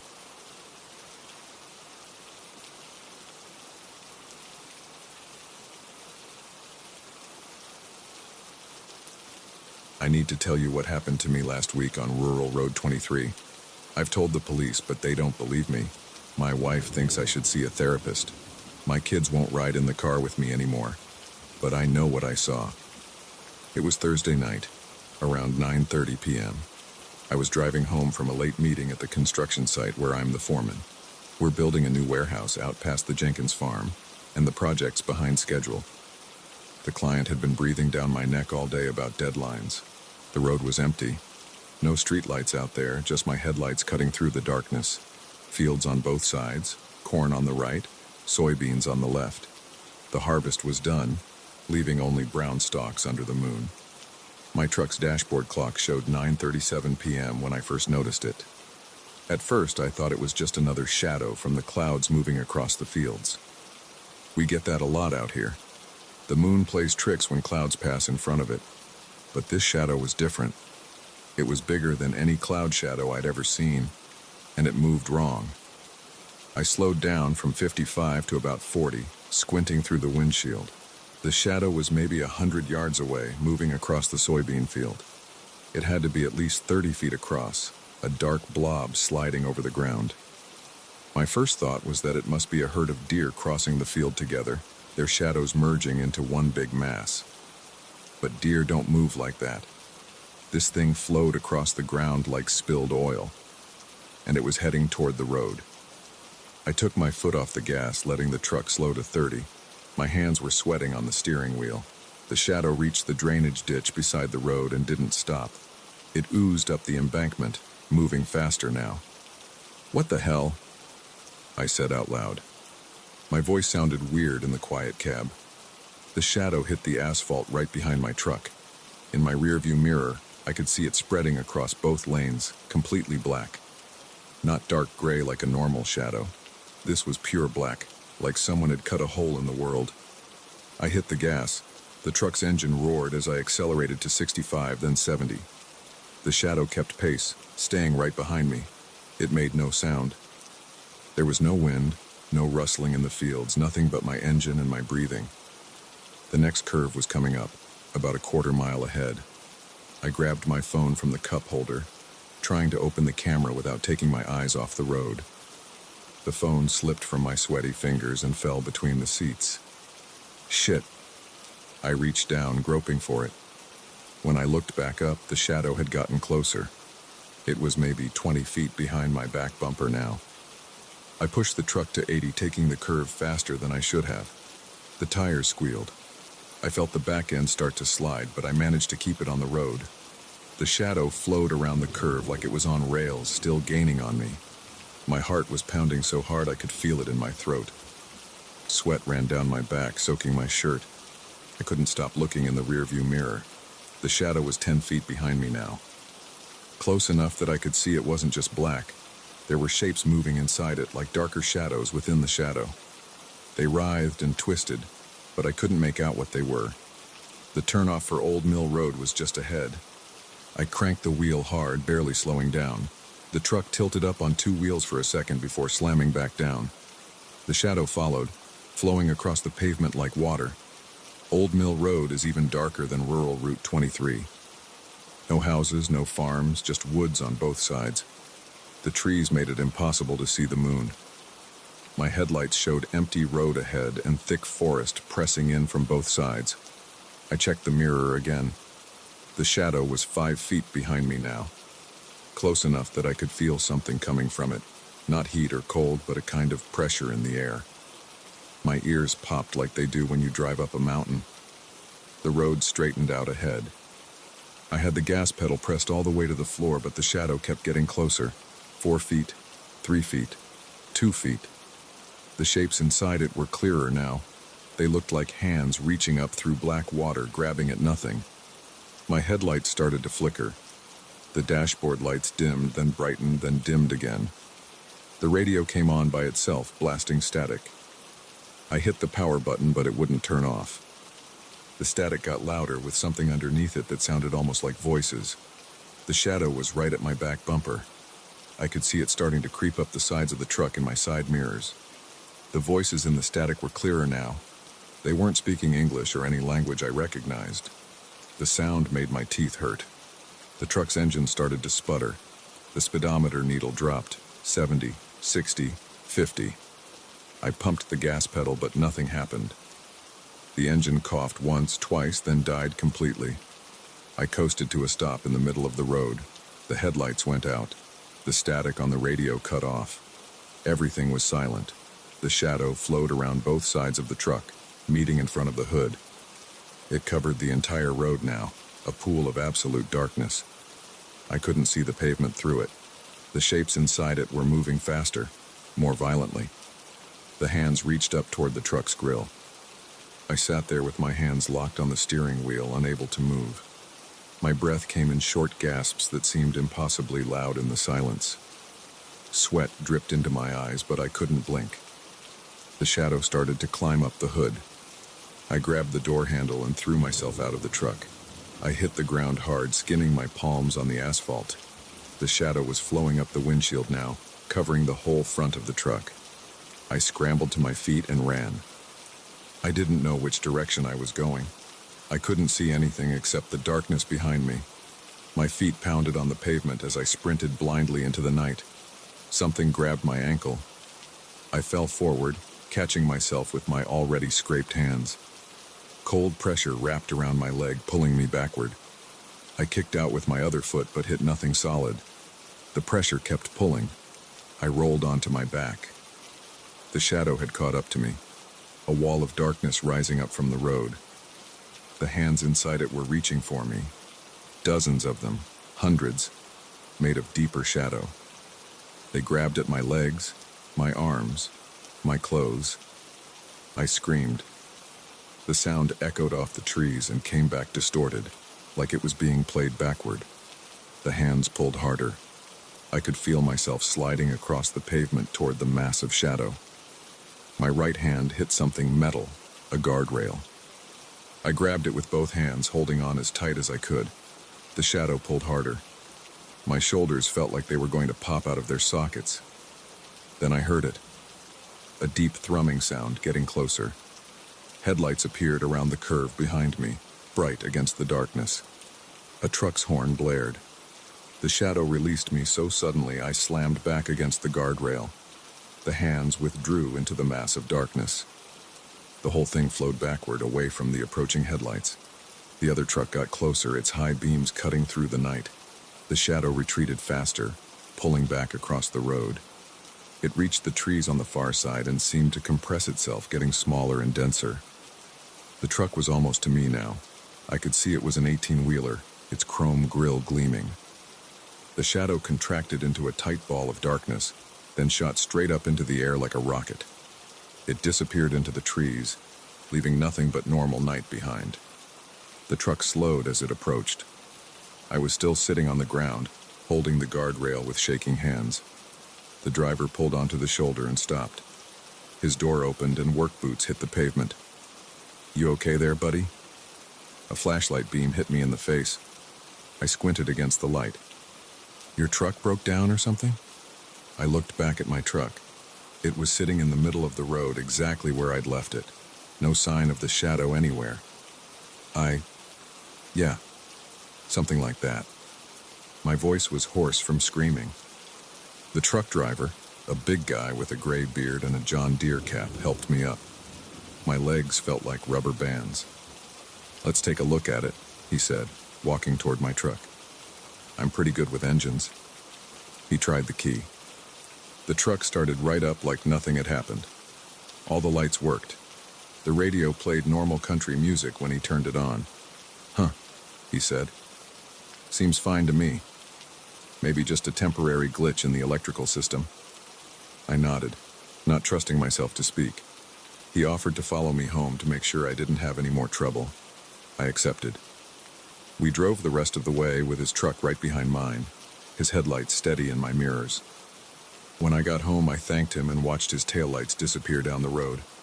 Then I went inside and poured myself 3 fingers of whiskey. My hands were still shaking.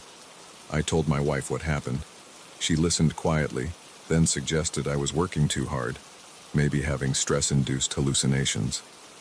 When I insisted it was real, she made me promise to talk to someone about it. I called the police the next morning. They sent a car out to check the road but found nothing unusual.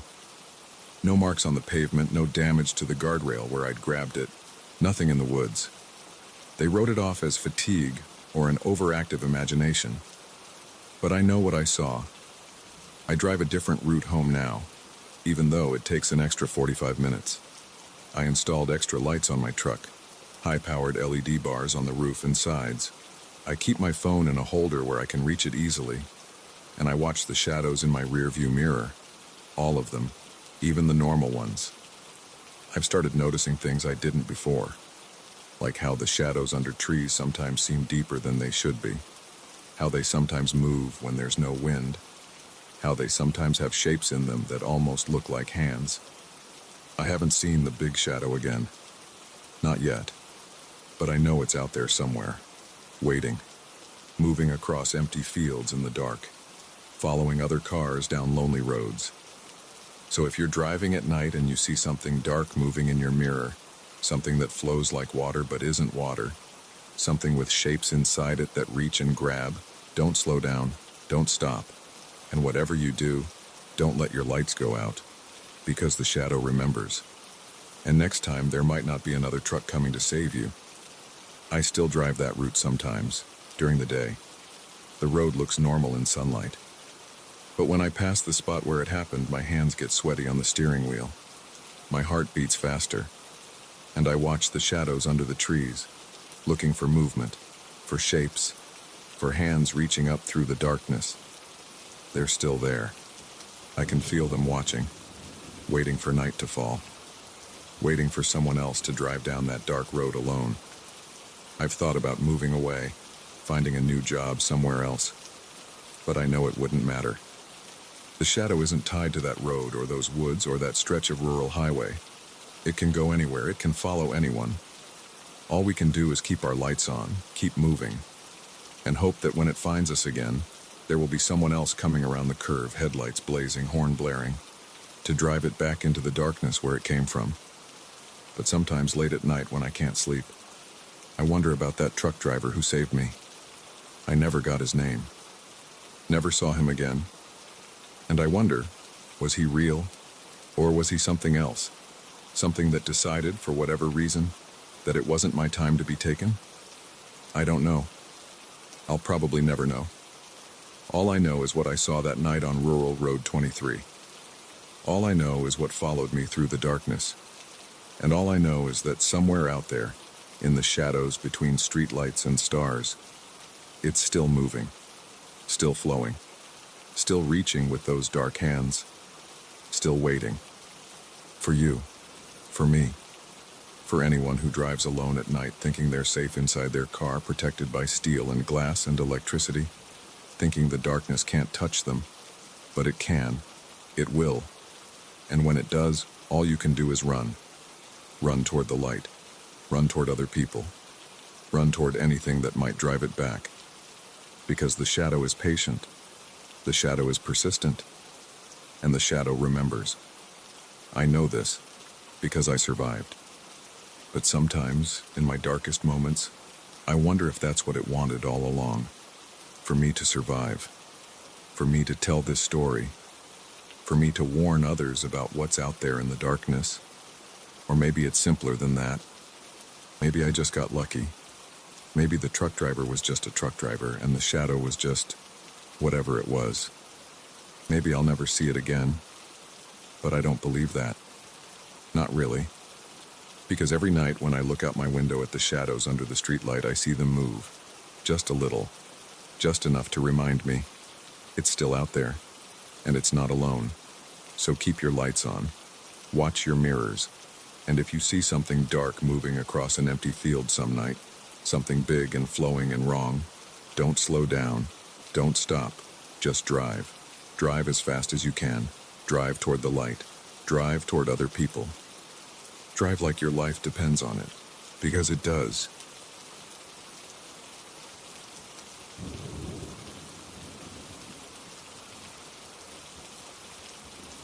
I shouldn't have bought that lamp. The sign on the antique shop's window said, "Going out of business, everything must go." Maybe that should have been my first warning. But I went in anyway, looking for something to brighten up my bedroom. Now I haven't slept properly in weeks, and I'm starting to think I'm losing my mind. Or maybe I'm not crazy at all, and that's even worse. The shop smelled like dust and old wood. Shelves crammed with junk stretched from floor to ceiling. The owner, a thin guy with thick glasses, followed me around while I looked. He kept wringing his hands and glancing at the door like he couldn't wait to get rid of everything and leave. That's when I saw it. The lamp sat on a shelf between some old books and a broken clock. It wasn't anything special, just a brass table lamp with a cream-colored shade. But something about it caught my eye. The brass had that soft, worn patina that only comes from decades of handling. The shade looked original, yellowed but intact. "How much?" I asked. The owner's face twitched. $25. He named the price too quickly, like he was desperate to sell it. I should have asked why it was so cheap. I should have wondered why he wouldn't meet my eyes when he took my money, but I didn't. I just took the lamp home and put it on my bedside table. The first few nights were fine. The lamp worked perfectly. Warm light, perfect for reading before bed. I even congratulated myself on finding such a good deal. Then the third night came. I woke up suddenly at 3 a.m. The lamp was flashing. On, off, on, off, on, off. 3 times exactly. My first thought was power surge, but when I reached to check the cord, I realized it wasn't even plugged in. I sat there in the dark, heart pounding. The rational part of my brain said there had to be an explanation. Maybe the bulb was storing residual electricity somehow. Maybe I was still half asleep and imagined it. I plugged the lamp back in, turned it on and off a few times. Nothing unusual happened. The next night, same thing. 3 a.m. 3 flashes, unplugged. This time I was ready. I grabbed my phone to record it, but of course nothing happened while I was filming. As soon as I put the phone down, frustrated, the lamp flashed again, 3 times, like it was mocking me.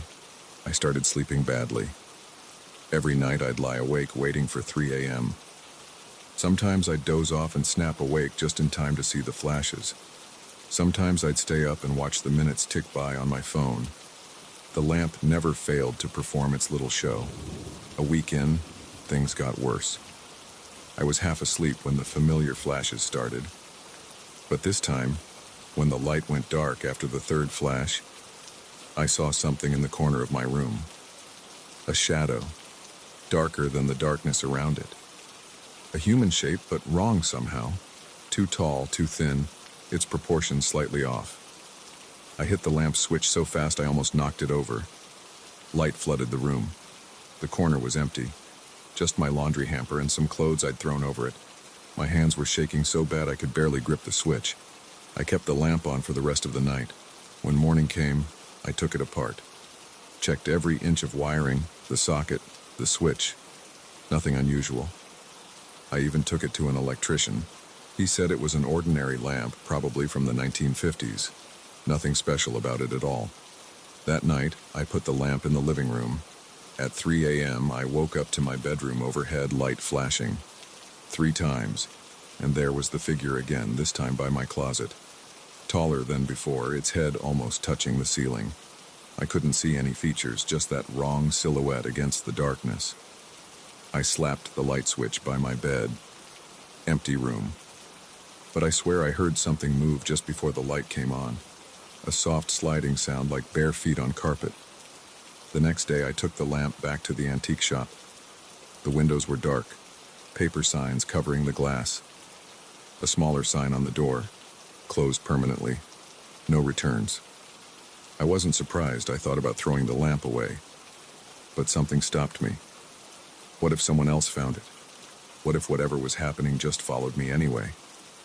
At least with the lamp I had some control. I knew when it would happen. So I kept it, developed a routine. Lamp on the bedside table, awake at 3 a.m. Watch the flashes, then keep my hand on the switch, ready, because the figure kept appearing, and it kept getting closer. 2 weeks in, it was at the foot of my bed. I could see it better now. The proportions weren't just wrong, they were impossible. Arms too long, fingers like branches. Its head tilted at an angle that would snap a human neck. I started talking to it, not because I expected an answer, but because the silence was driving me crazy. "What do you want?" I'd ask. Or why me? Or sometimes just, "Please leave me alone." No response. Just that silent presence in the darkness. Sometimes I thought I could see it move, just slightly, like it was breathing, but always so still when I stared directly at it. The sleep deprivation started affecting my work. I'd doze off at my desk, jerk awake thinking I saw that figure in the corner of my office. My coworkers noticed, started asking if I was okay, saying I looked sick. I made up excuses about insomnia, stress, anything but the truth. One night, I decided to film the whole thing, set up my phone, force myself to stay awake. 3 a.m. came. The lamp flashed, and there it was, clearer than ever in the phone's night vision mode. A figure that seemed to be made of darkness itself, standing impossibly tall. But when I played the video back, nothing. Just an empty room and the lamp flashing on its own. That's when it started getting aggressive. One night after the flashes, I heard that sliding sound again, closer. The figure was right beside my bed. I could feel the cold radiating from it, like standing next to an open freezer. My hand was on the switch, but I couldn't move, couldn't breathe. It leaned down. I still couldn't see a face, just that dark void where a head should be. But I knew it was looking at me. The cold got more intense. My fingers went numb on the switch. Then I felt something touch my shoulder. A hand, but not a hand. Long, cold fingers that seemed to sink right through my skin. I screamed and hit the switch. Light flooded the room. Empty. But my shoulder was ice cold, and there were red marks where the fingers had been. 5 perfectly straight lines, like someone had drawn them with a ruler. The next day, I bought every lamp and flashlight I could find. Set them up around my room, all pointing at different corners. Extension cords everywhere. I must have looked crazy, but I didn't care.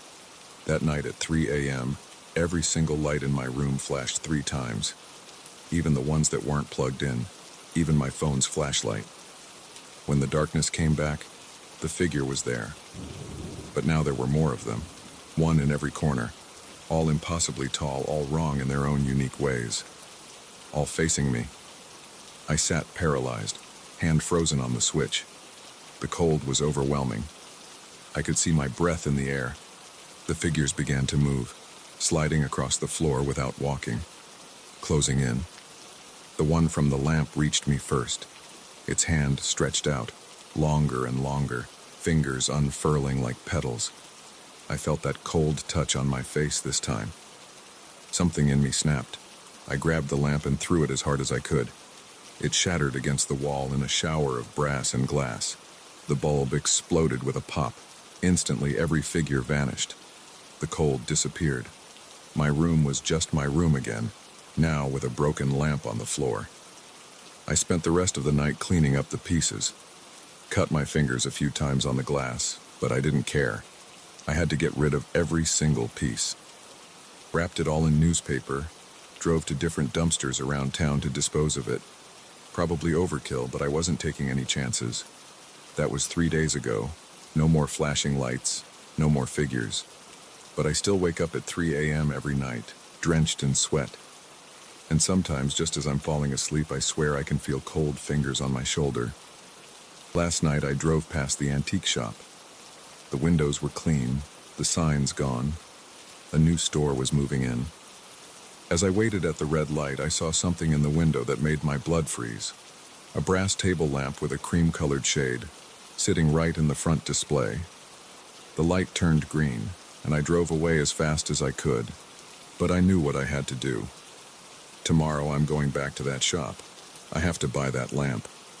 Not because I want to, but because I know what will happen if someone else does. Maybe this is what it wants. Maybe this is why it chose me. Or maybe I really am crazy. Maybe I'll walk into that store and find out it's just an ordinary lamp. But I don't think so. Because right now, as I'm writing this, it's 2:59 a.m. And even though there's no lamp in my room, I can feel the temperature dropping. 3 minutes until I find out if destroying the lamp really solved anything. 3 minutes until I know if the figures are gone for good. 2 minutes now. 1. The lights are starting to flicker.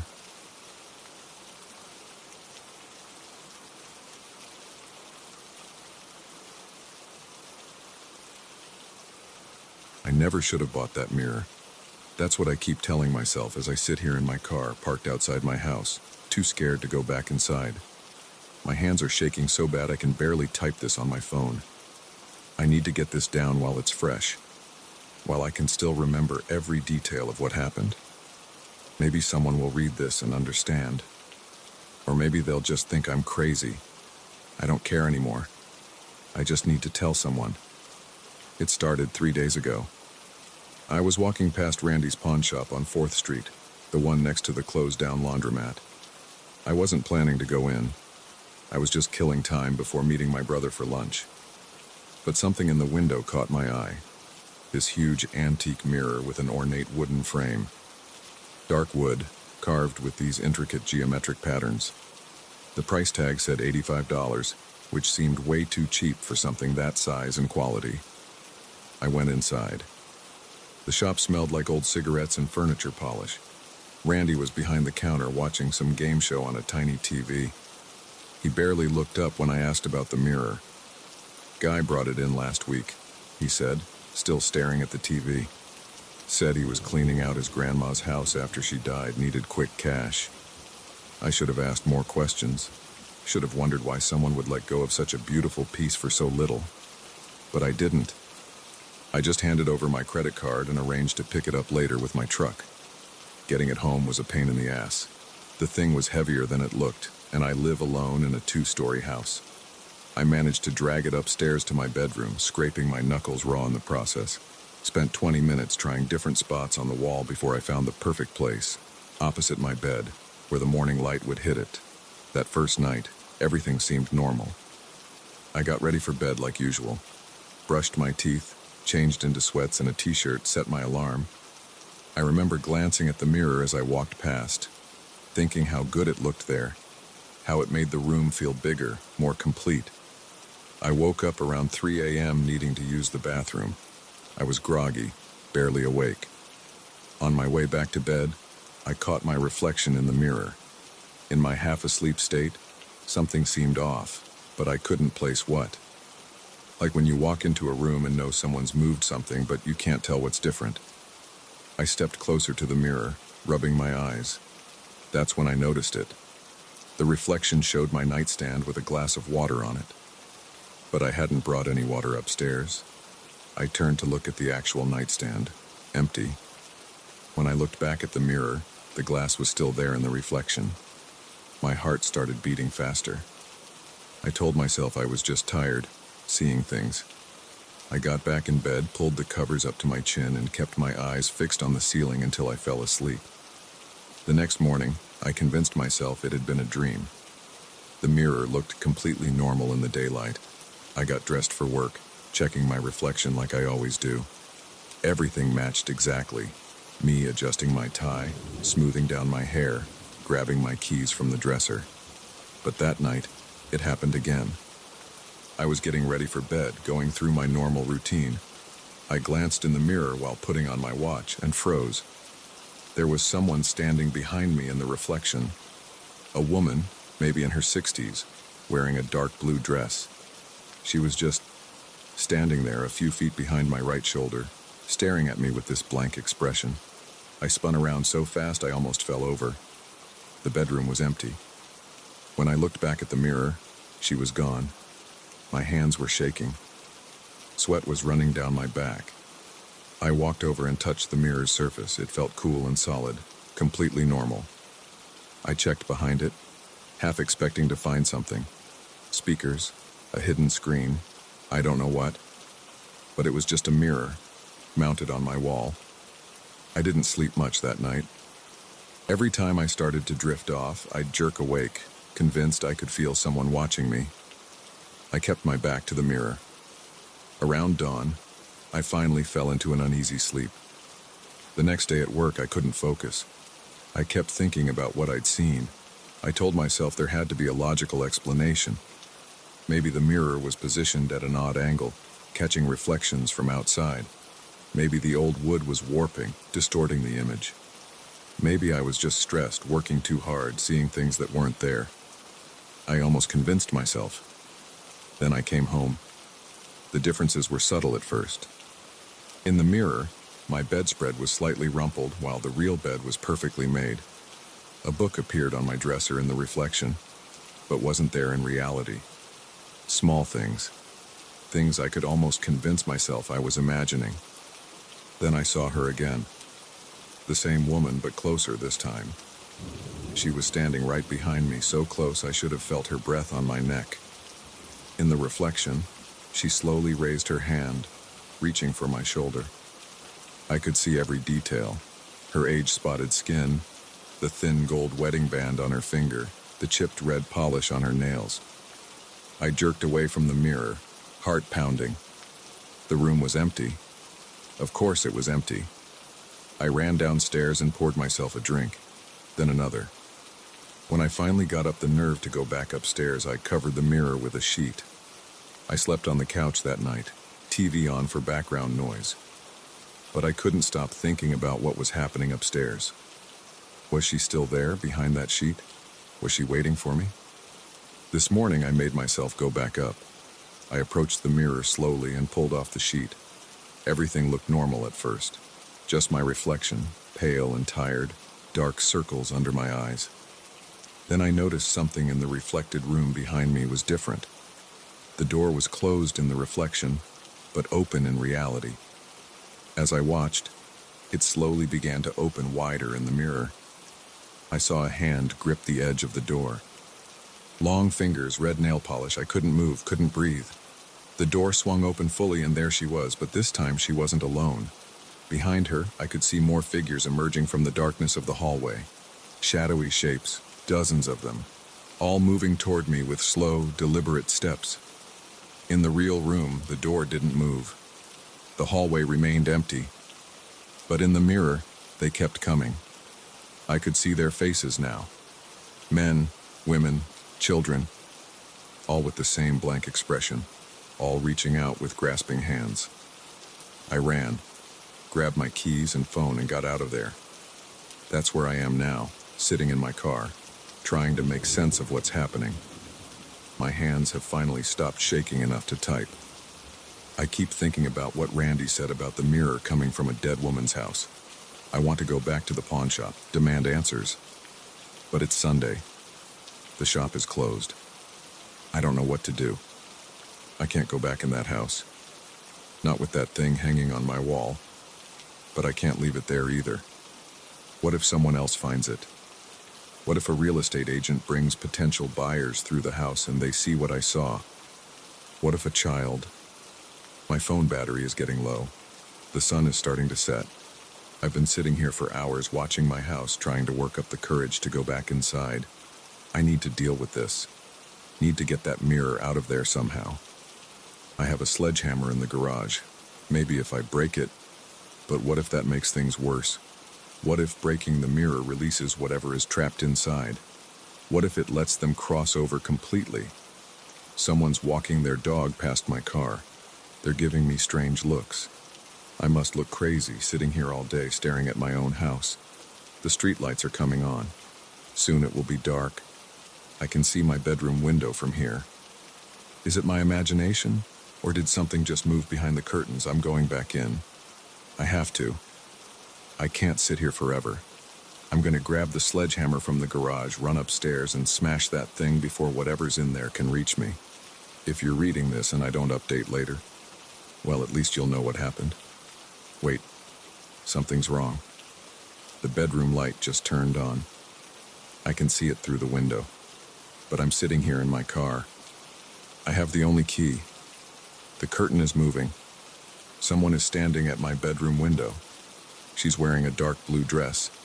She's looking right at me. She's smiling. I'm starting the car.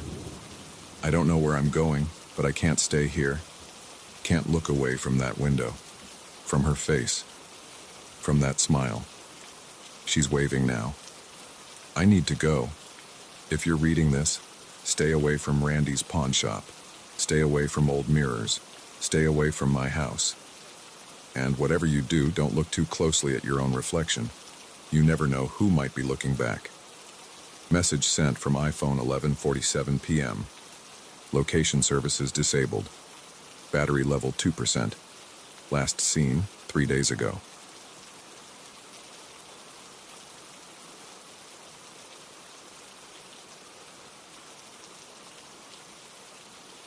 I used to think I was a rational person. That changed 3 weeks ago. Now I sit in this motel room typing this on my laptop, trying to make sense of what happened. My hands still shake when I think about it. I need to write it down. Maybe someone will believe me. Maybe someone can explain it. It started on July 15th. The air conditioning in my apartment had been broken for 2 days, and the maintenance guy couldn't come until the weekend. The temperature hit 95 degrees that day, and my third-floor apartment felt like an oven. I stripped down to my boxers, opened all the windows, and set up 3 fans, but it didn't help much. The air just sat there, thick and heavy. I couldn't sleep. At 1:45 a.m., I was still lying on top of my sheets, sweating. The noise from the fans filled the room with a constant drone. My bedroom window was wide open, the thin curtain moving slightly in what little breeze managed to reach the 3rd floor. That's when I heard it. 3 distinct knocks on the glass. At first, I thought I was finally drifting off and had imagined it. Then it came again. Tap, tap, tap, clear and deliberate. I froze. My bedroom window faces the outside of the building.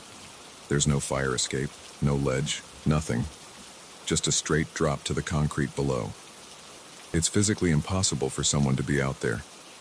The tapping came again, louder this time. My heart started pounding so hard I could feel it in my throat.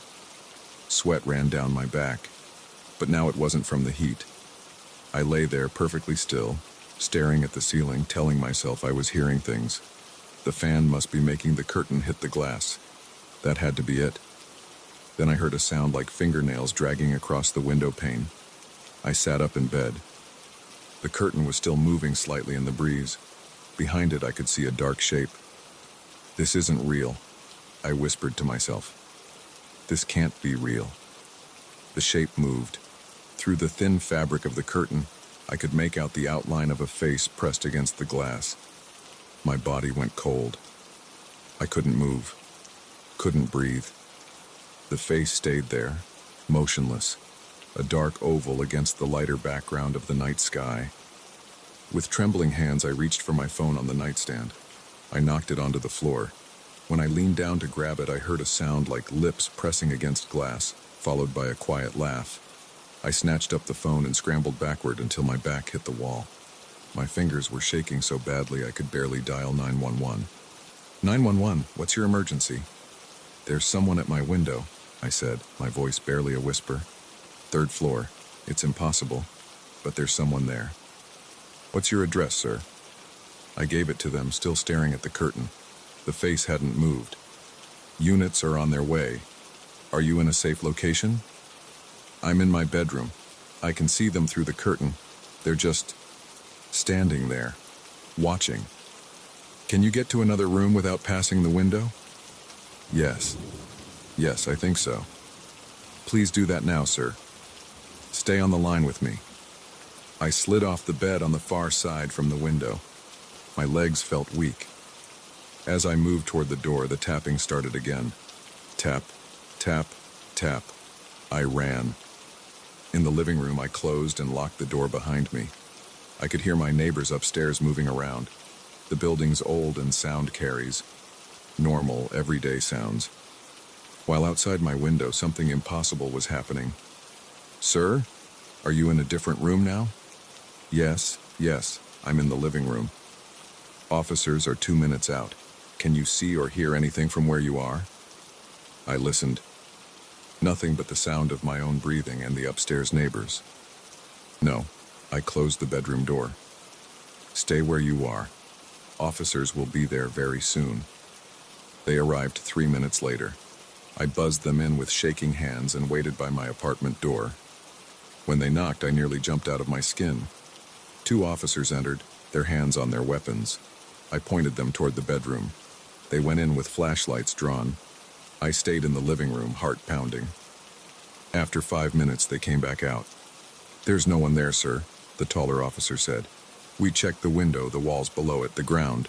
Nothing. But I saw someone, I insisted. There was a face. I heard knocking. They exchanged a look I knew well, the "this guy's crazy" look. Sir, you're on the 3rd floor, the shorter officer said. There's no way anyone could be at that window. No ledge, no handholds, nothing. We checked thoroughly. I know what I saw, I said, but my voice sounded weak even to me. They took my statement, told me to call again if I saw anything suspicious, and left. I stood in my living room, listening to their footsteps fade down the stairs. I didn't go back to my bedroom that night. I sat on the couch with all the lights on, jumping at every sound until the sun came up. The next day, I went to work exhausted. My coworkers noticed. Katie from accounting asked if I was coming down with something. I told her I hadn't slept well because of the heat. I didn't mention what had happened. I knew how it would sound. I spent my lunch break researching. I looked up news stories about my building, hoping to find something about previous break-ins or strange occurrences. Nothing. I Googled "face-in window 3rd floor" and similar phrases, just horror stories and urban legends. By the time I left work, I had almost convinced myself it had been a dream or hallucination brought on by the heat and lack of sleep. I stopped at the hardware store and bought new locks for my windows anyway. The clerk recommended the kind that prevent them from opening more than a few inches. I bought those too. That night I closed all the windows despite the heat. I installed the new locks, checked them 3 times, and took a sleeping pill. I lay down in bed at 11:30, watching the red numbers on my digital clock slowly change. 1:58 a.m. Tap, tap, tap. My entire body went rigid. The sound came again, exactly like the night before. This time I turned my head toward the window immediately. The face was already there, pressed against the glass. In the darkness, I could make out features I hadn't seen before. Pale skin, wide eyes, a mouth stretched into a smile that was too big, too wide for a human face. I grabbed my phone and dialed 911 again, fingers slipping on the screen. There's someone at my window again, I said as soon as the operator answered. 3rd floor, 1242 Oak Street, apartment 3B. Please hurry. Sir, remain calm. Officers are on their way. This time I didn't look away from the window. The face stayed there, staring, smiling. As I watched, it pressed harder against the glass. The window creaked. The glass. I whispered into the phone. Oh God, the window's starting to... The face pulled back slightly, then slammed forward. The whole window shuddered in its frame. I ran from the room. Behind me, I heard that same quiet laugh from the night before. The police arrived faster this time. Same result. No sign of anyone, nothing disturbed, no marks on the glass. One officer suggested I might be experiencing stress-induced hallucinations and recommended I see a doctor. The other one gave me a card for a security company that installs cameras. I called in sick to work the next day and spent the morning installing security cameras. One pointing at my bedroom window from the inside, one in the living room, one in the hallway. They all connected to an app on my phone. I sat and watched the feeds all day, jumping at every shadow. That night, I set up my laptop in the living room to record the bedroom window. I wasn't going to sleep in there again. I took another sleeping pill and lay down on the couch, phone in hand with the security camera feeds running. 2:00 a.m. Tap, tap, tap. I stared at my phone. The bedroom camera showed an empty window, but I could hear the tapping, clear as day. I switched to the camera's night vision mode. Still nothing. The tapping got louder. With shaking hands, I started recording on my phone. I got up and walked to the bedroom door, pointing the camera at the window. The face was there. I could see it with my own eyes pressed against the glass, grinning, but on my phone screen, nothing. Just an empty window. I backed away, still recording. The face followed my movement. The smile got wider. Then it spoke. Let me in. The voice was wrong. It sounded like multiple voices layered on top of each other, some high, some low, all slightly out of sync. I dropped my phone and ran. Out of the apartment, down the stairs, into the street. I didn't stop running until I reached the 24-hour diner 6 blocks away. I sat there until sunrise, drinking coffee with trembling hands. The waiter asked if I was okay. I must have looked terrible. No shoes, wearing the t-shirt and sweatpants I'd been sleeping in covered in cold sweat. When I checked my phone, the video was corrupted, just static. I went to work because I didn't know what else to do. I couldn't focus on anything. My boss sent me home at lunch, telling me I looked sick and should get some rest. I didn't go home. I checked into a hotel instead.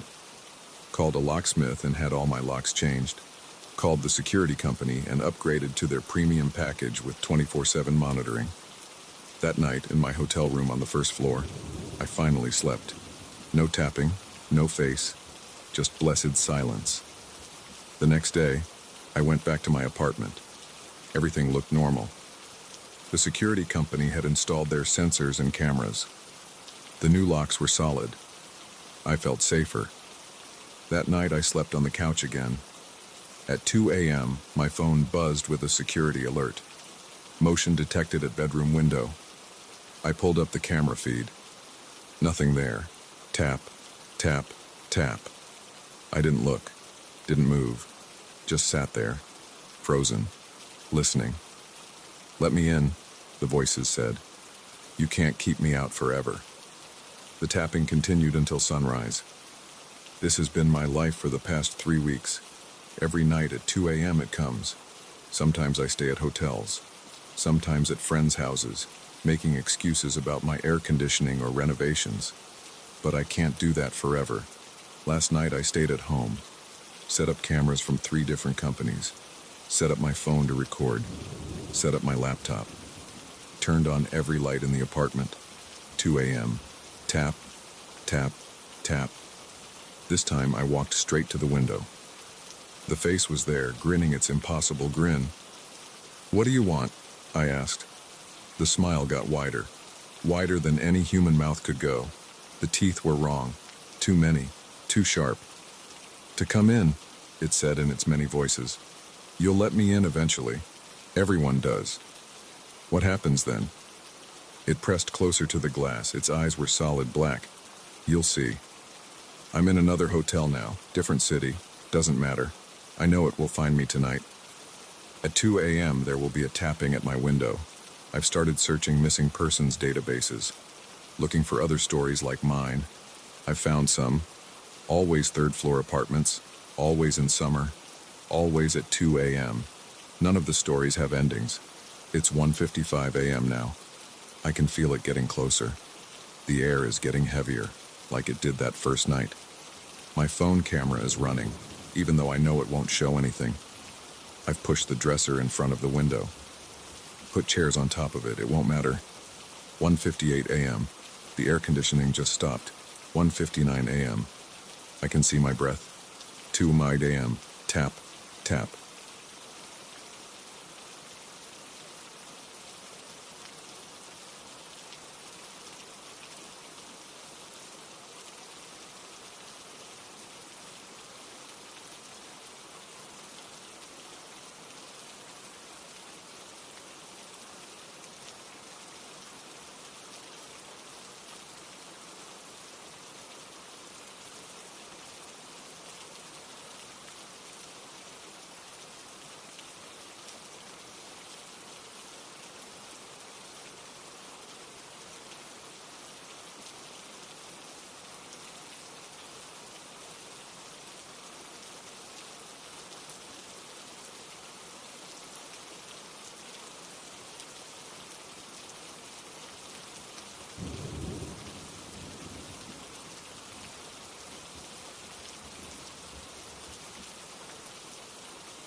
To the two, to the one like this.